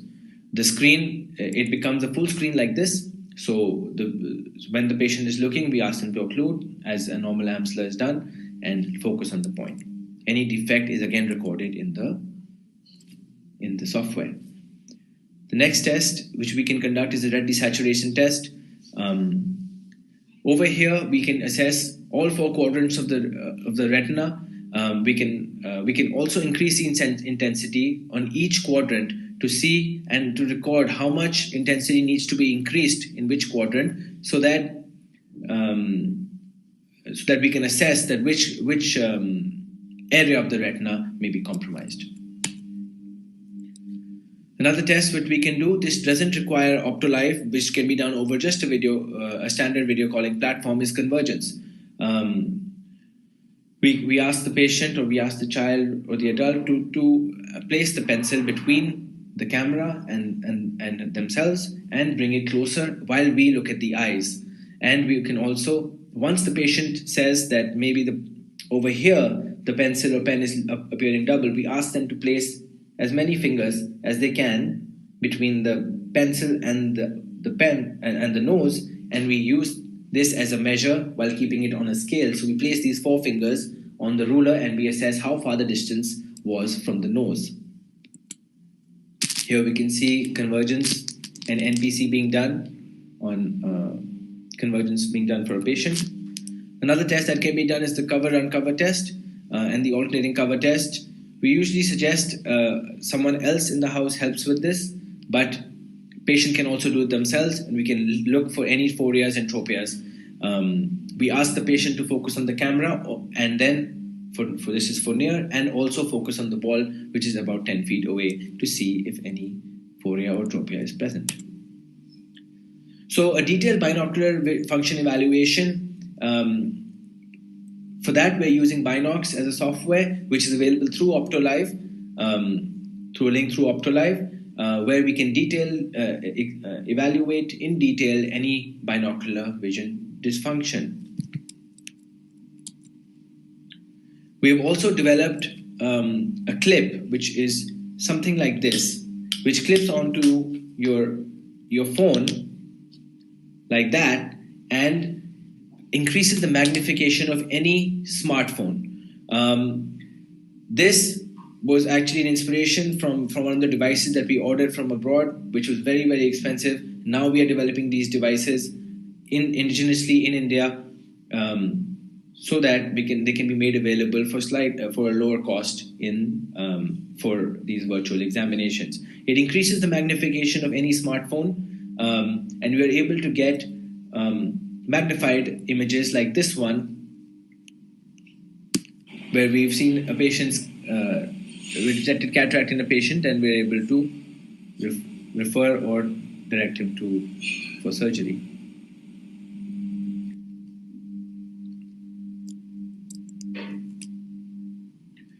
Moving on to objective refraction. Now, if we have a patient that is not having perfect visual acuity, we have certain devices which are portable and easily usable, which allow us to get to the new prescription or the updated prescription. The most basic one we've noticed is the phocometer, where we have a device which can be used like a telescope.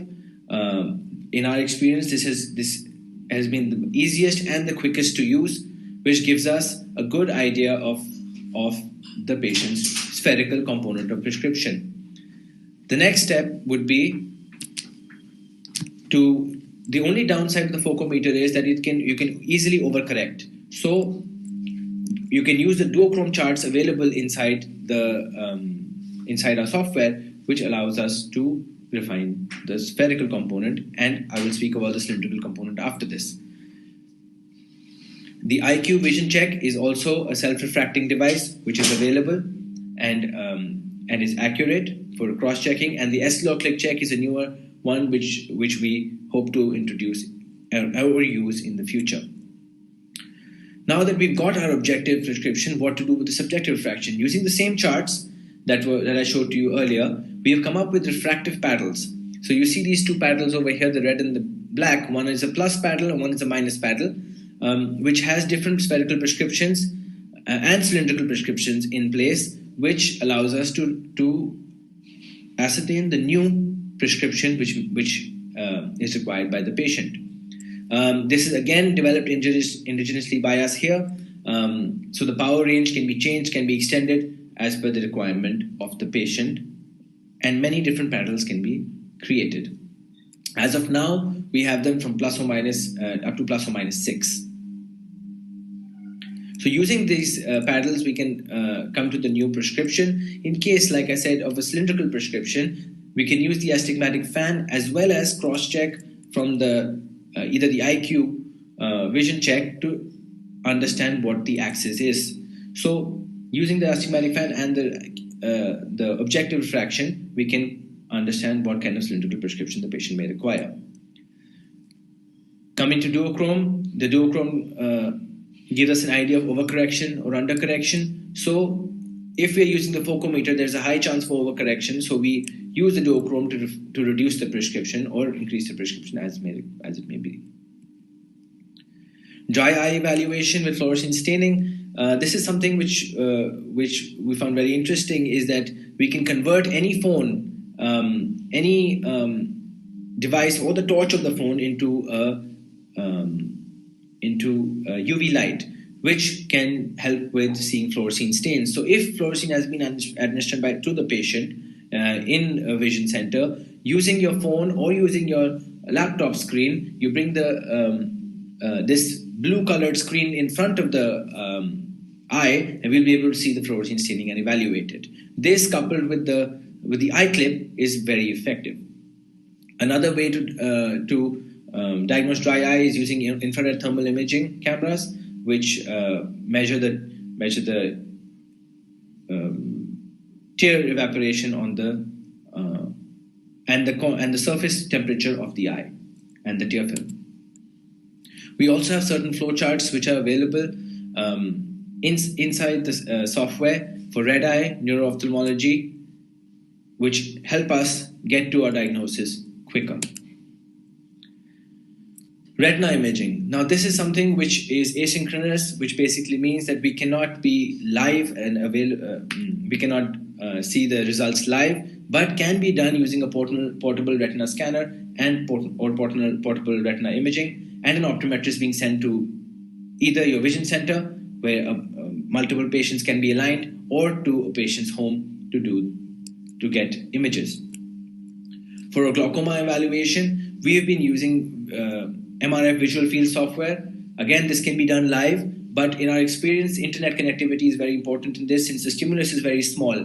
So internet connectivity is the main challenge with MRI visual fields, but can be done with you live over Zoom, over GMeet to assess their visual field. The retina evaluation, as I spoke about in the last slide, is can be done by sending the devices and the optometrist to the home. The IOP also can be used, can be measured using applanation tonometer, and patients can be suggested to keep eye care tonometers, which is a device which patients can purchase and keep in their homes, even though it's expensive. But we hope in the future these kind of devices can come down and become as prevalent as a standard blood pressure machine or a sugar measurement device. The next thing which allows us, which is great about telehealth and OptoLive, is we can connect with ophthalmologists of different specialities for a real-time diagnosis for our patient. So if we have an image of a retina in front of us, we can connect with the retina specialist and give the diagnosis to the patient and treatment to the patient in real time. Another aspect of OptoLive is interesting. We'll be able to measure the IPD as well as the Fresnel lens.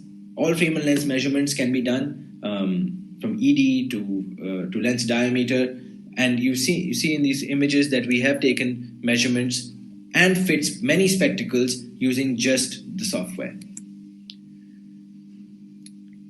Another development which we have done over the last few months is created models of certain spectacles, which allows us to dispense or give spectacles to patients without them having to try them on. With augmented reality, vision centers with no inventory and optical stores with no inventory are possible. And for our brand, my brand Noi Eyewear, we have already replicated and implemented this online on our web shop. This is one of the early models which we had, where we are just placing this model that was created on an Instagram feed to show you that, on a Facebook feed to show you that can be placed on anyone's face to see how the spectacles look on their face. Contact lens fitting and evaluation. Over the last few months, we've seen contact lens patient upgraded to better, different contact lenses, and also in certain situations, taken K readings using portable keratometers. For fitting and evaluation, we've connected live and seen and assessed the eye for any redness or any fitting issues. We've also seen a few low vision patients which using AI and using counseling and certain applications, we have been able to make their vision, well, their ability to function better. To wrap up, the usage of these softwares and these devices is completely up to us. We can make them a very interesting addition for a private practice. We can open a whole new private practice with us not having to be there. So making ourselves available virtually, and opening vision centers or placing vision centers for community outreach where patients can come and seek your expertise and your guidance to see better. Thank you very much, and hope it was informative. Thank you. I hope you found that informative. And if there's any questions, I think there's a few that have come. I can answer them. Should we take the question answer right now, or are we doing it later? So we will doing later after one session. Okay, all right.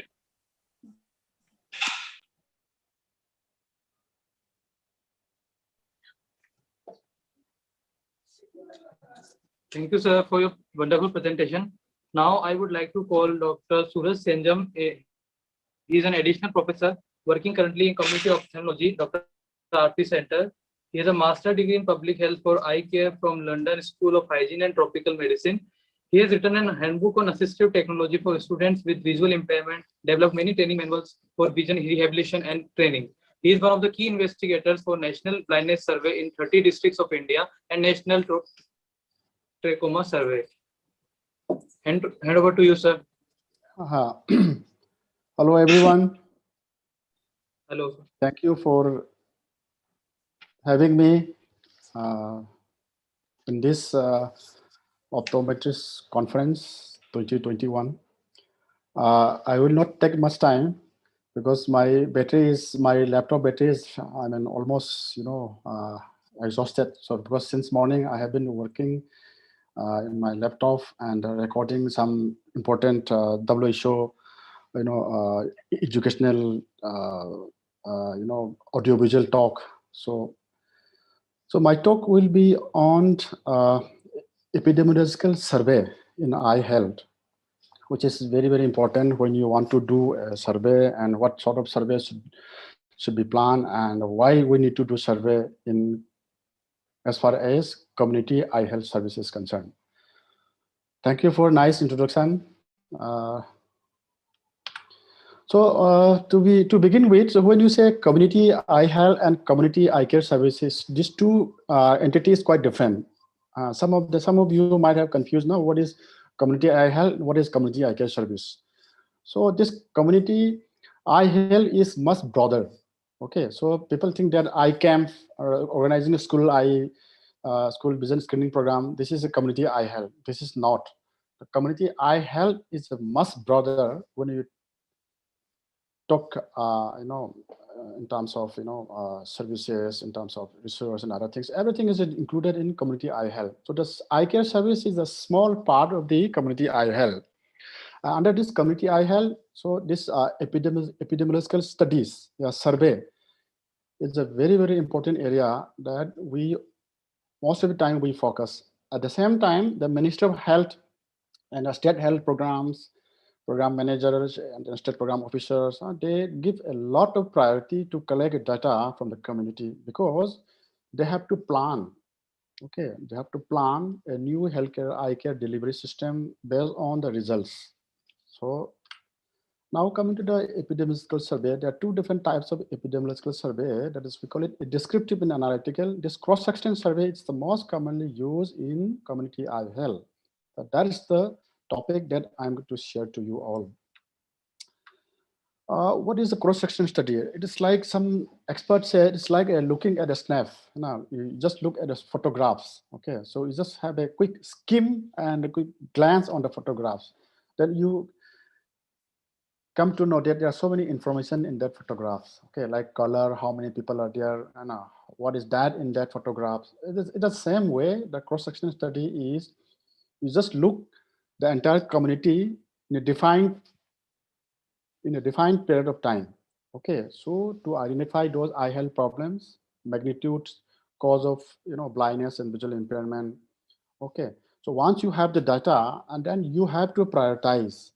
Okay, suppose if you do a cross-section study in an area, so you will realize that okay, these are the various magnitude of the eye problems, maybe cataract, diabetic retinopathy, refractive error. So based on the results, you have to prioritize your service. Okay, and then this other, strengthening the service also based on this, the result obtained from cross-sectional studies. So that's why this cross-sectional study is very, very important to, to make a decision in terms of policy and planning for eye care service. So coming to the difference between the ideal epidemiological study and cross-sectional studies. Okay, so this, when you say cross-sectional studies, so you can divide it into two. What is ideal? One is a rapid. So in community eye health, we usually do a rapid. Why we do rapid? There are so many other factors for conducting a rapid survey. Okay, this ideal survey is very time consuming. It needs a lot of resources, starting from the manpower, financial, time, everything. Okay, so in country like India and Southeast Asia, so it is not feasible for us, where survey require a lot of resources. That's why we prefer to do a rapid assessment survey in community eye health as far as low middle income country is concerned. Right, so there are basic difference between this ideal and rapid assessment study. Okay, so I will not go into detail. So now coming to the community-based eye health survey, as I mentioned, in India, like Southeast Asia country, low middle income country, so we usually focus on rapid assessment technique because it is the less resource intensive. So there are different techniques that we have in community eye health survey. One is a RAF. Every one of you knows RAF, and we call it RABI. We have RAR, TRA, Astra. There are so many surveys. The first two survey is very, very popular. It's just the everywhere it is, standard and popular and recommendation, RAF and RABI. Okay, these two survey techniques.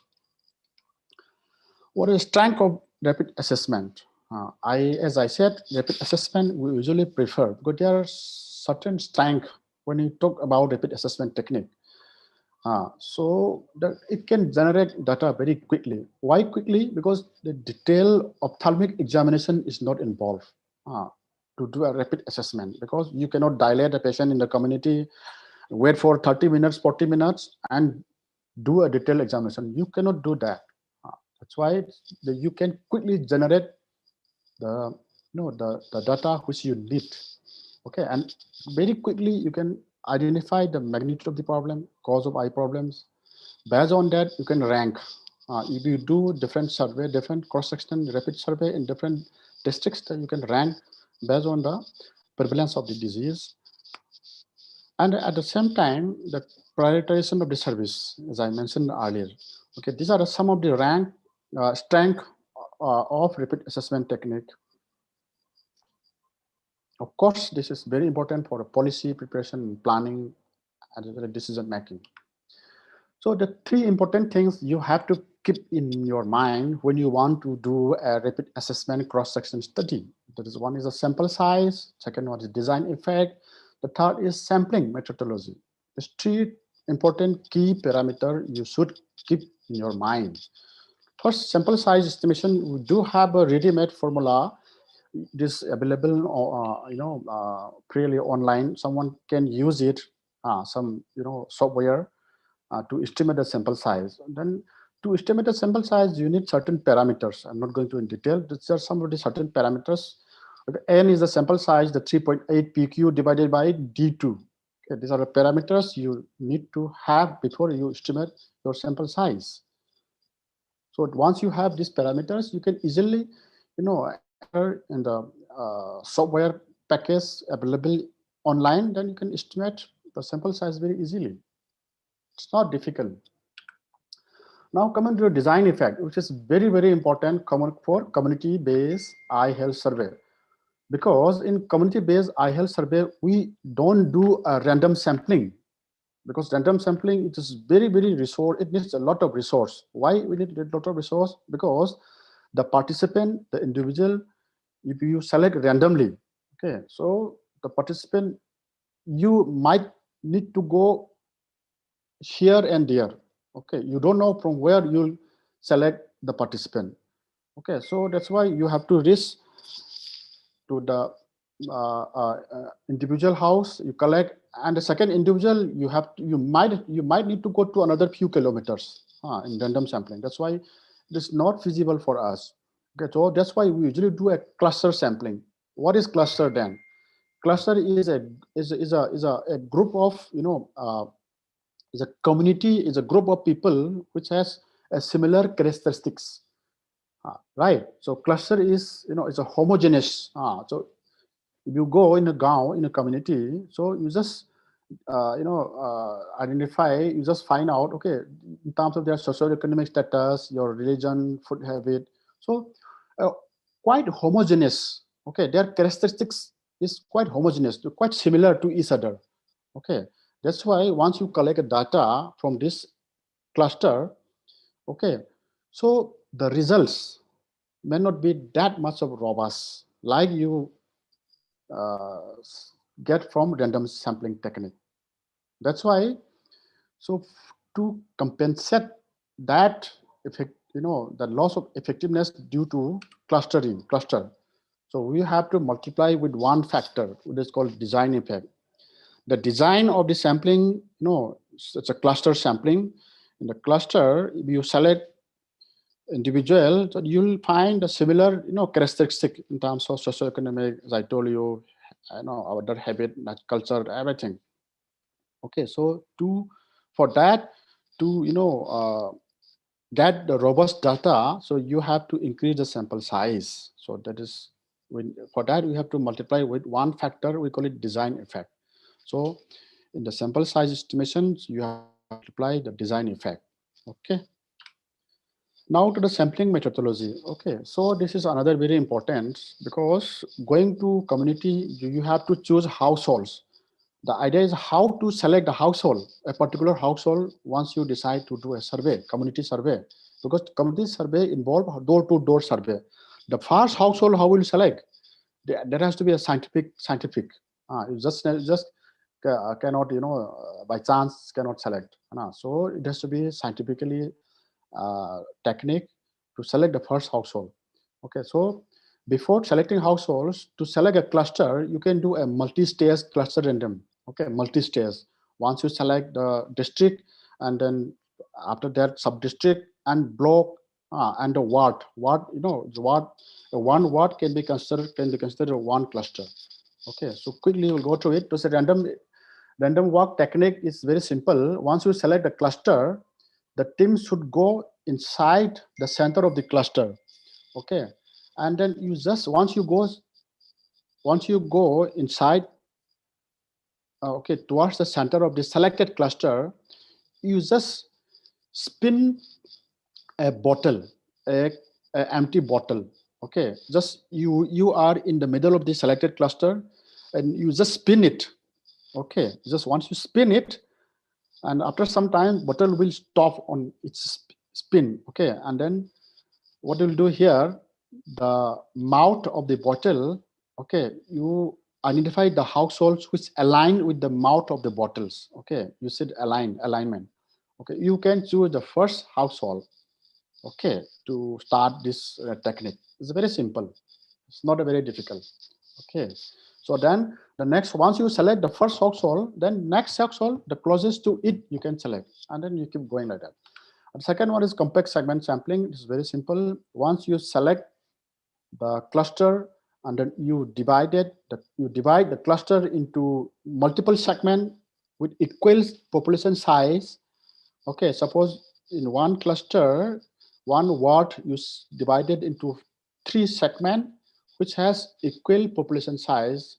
Okay, and then from these 3 segments, you choose one segment randomly. Okay, with the lottery technique or anything. Okay, so then once you select that segment, so you cover the entire household present in that selected segment. Okay, so this is not difficult. So this is, there is a, see, 1, 2, 3. This is the cluster you have, 1, 2, 3 cluster. So this cluster you select. Okay, the thick one. Okay, this cluster you select. Okay, so the team will go to this center of the household in the first technique, and you spin the bottle here.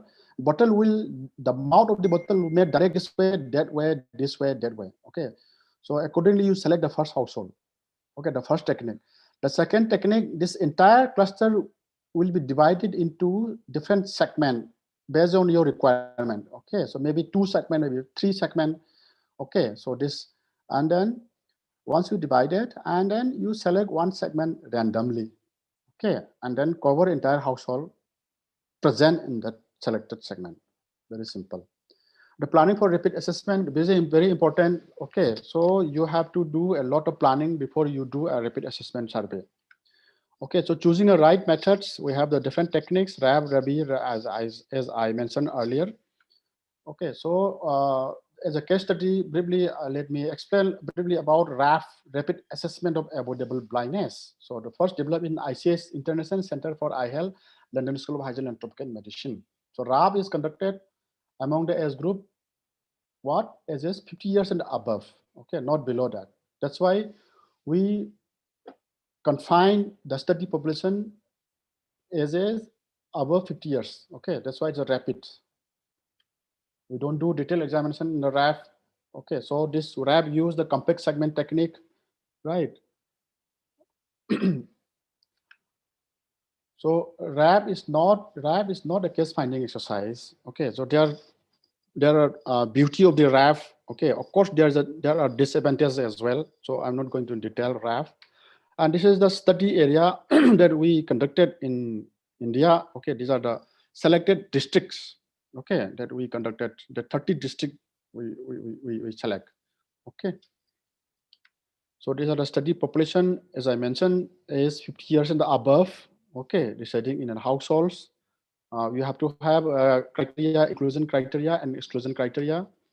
And the sample size, there are 90,000 sample size. That is estimated. There was estimated, and we use the multi-stage clustering and a complex segment used in the RAP.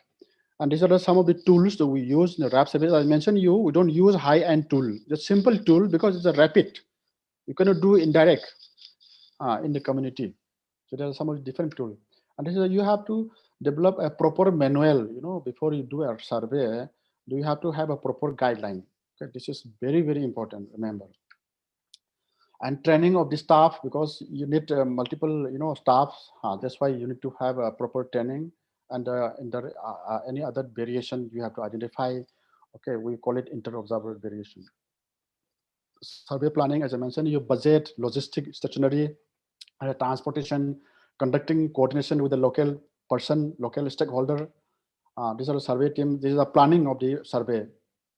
Okay, and this is media awareness is very important, because the community should be knowing, should aware that survey is conducting, because sometimes it's the community is beforehand, if they are aware of the survey, it is very easy for the team.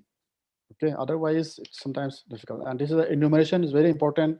Okay, the first enumerator has to enumerate how many members in this household, eligible person in a particular household, like that. What is a clinical team? The detailed clinical team, you have to follow standard guideline. Okay, this algorithm we use in our RAP survey. And the protocol, the examination, okay, and the vision assessment, it is very, very important. It's the first step, to start the screen vision assessment and examination. And this is the ophthalmic examination. We don't do indirect, as I mentioned. And these are the selected cluster. Okay, in the district of Bijnor. Okay, I'm just showing you as a case study. Okay, see the Bijnor district. So this is the RAP. It is the beauty of the RAP is it has got a software. Once you enter the data, okay, the clean data, and then with one single command, the entire report will be out. Okay, this is the computer output report from the RAP survey. Okay, these are the report you can estimate easily. Now coming to RABI, it's a rapid assessment of visual impairment. Okay, this is usually done after 40 years and above. Okay, there's a little bit different of RABI and the RAP. See, you will find here, RAP is 50 plus as group, RABI is 40 plus as group. Okay, sample size and vision assessment. Okay, and other examination, anterior posterior segment examination, I'm not going to in detail all those things. Okay. We conducted a RABI in Delhi. I'm just giving you a case study here. Okay, in East District, we conducted with a sample size of nearly 2,500. Okay, so this is the say 2,300. Sorry. Okay, sample size. So this is the area map, because area map is very, very important, because you are going once you decide to use a compact segment technique, because once you select the cluster, then you have to go to the community and do some kind of mapping, because segment divided into segments should be in the community. Okay, you cannot do at your decks. You have to go to the community, meet the community leaders, identify those landmarks. Okay, so you have to do mapping and then division into different segments. These are the team, that's why you need a big team for any community-based survey. That's why you have to do proper training and the inter-observer variation. Okay, there are so many protocols you need to follow. There are certain steps. Sorry, these are a little bit different from the RAP form. The results coverage is usually we should attempt, that response rate. I would say, the target is usually 90%. Okay, in community eye health survey. So this is uncorrected refractive is the most common cause of visual impairment that we found in our Delhi RABI study. Okay, thank you. So this is all about, I have only 10% of battery backup. Am I audible? Yes, sir. Okay, so this is all about the survey methodology and in community eye health. So if anybody wants to know more about detail about survey and other challenges and technique planning everything, so you are very much welcome in our community ophthalmology unit department. Thank you, sir. Your wonderful talk. Yeah, Now let's because move from. yes, sure. I have because any questions if you ask, then I am ready here. I am ready to reply. But I have a Yes. little bit of backup in my. I'm so sorry because I'm not aware of Yes, sir. We have some queries from the audience. Yeah. First is, how do I add teleoptometry to my practice? Tele-ophthalmology, tele-rehabilitation. Teleoptometry to my practice. Okay.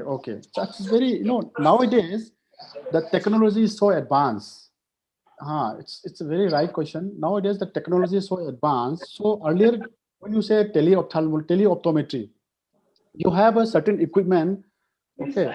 So once you decide these are the equipment you need. Okay. Earlier for teleophthalmology, you need to, you need so many high-end equipment connecting to a satellite. But nowadays, no, so because of advance in technology, a simple technology can be used to start a teleoptometry service. And what are the feasible service for a teleoptometrist? Of course, not all services may not be feasible to provide services through tele. So just for that you have to again decide what are the, because I usually deal with the tele rehabilitation service. Okay, so for teleoptometry, so I'm not sure because I'm not very much not aware of what should be the service that can be provided through teleoptometry, but tele rehabilitation I can explain a bit briefly what sort of service can be provided through tele rehabilitation, because other panelists can Right. So I think a very basic, simple answer would be is that you just need to have internet connectivity with the patient and provide your service and your expertise in a remote location. Of course, like you said, that we would need certain equipment, certain portable, low-cost equipments for this. So a good internet connection, a robust software that helps you connect with the patient, and that's about it to start to add teleoptometry to your practice. So next question is, what the tests are that can be performed and what are the limitations? What are the tests? So like I went through in my presentation, I mean, you could do a routine checkup of the eye. You could assess dry eye. You could assess red eye. You can do, if you have the equipment available to you, you could do a refraction if you have the setup. You can assess the color vision. You can do certain neurological tests, retina examination using Amsler charts. So many tests can be done. Cover and cover test visible? Limitations, of course, like things like retinal imaging, eye pressure management. These things are, of course, not possible through telehealth. You need to send an optometrist to the patient, and has to be done in person. So you talked about cover uncover test in a lecture. So is this cover uncover test feasible as much as we do physically by patient? Yes, a good question. It is initially it has to be seen how it's done. If you perform the test the same way you would do it offline, you can very easily notice aphoria. Especially with children, you just have to make sure the fixation is in the right point. So you have to be a little more careful, but yes, it can be performed. Okay.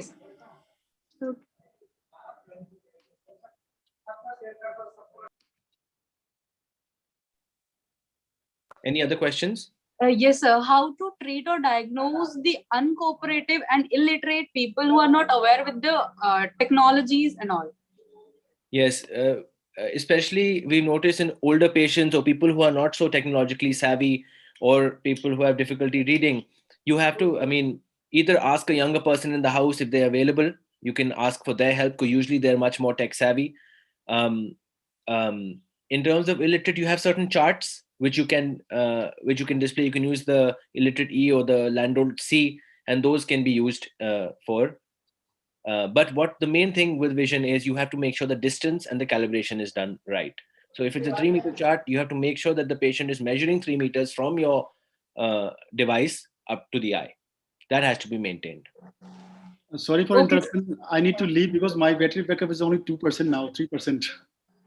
Yes, sir. Okay, sir. Okay, Okay. thank you, sir. It's all done, sir. Thank you so much. Okay, okay. Thank you, sir.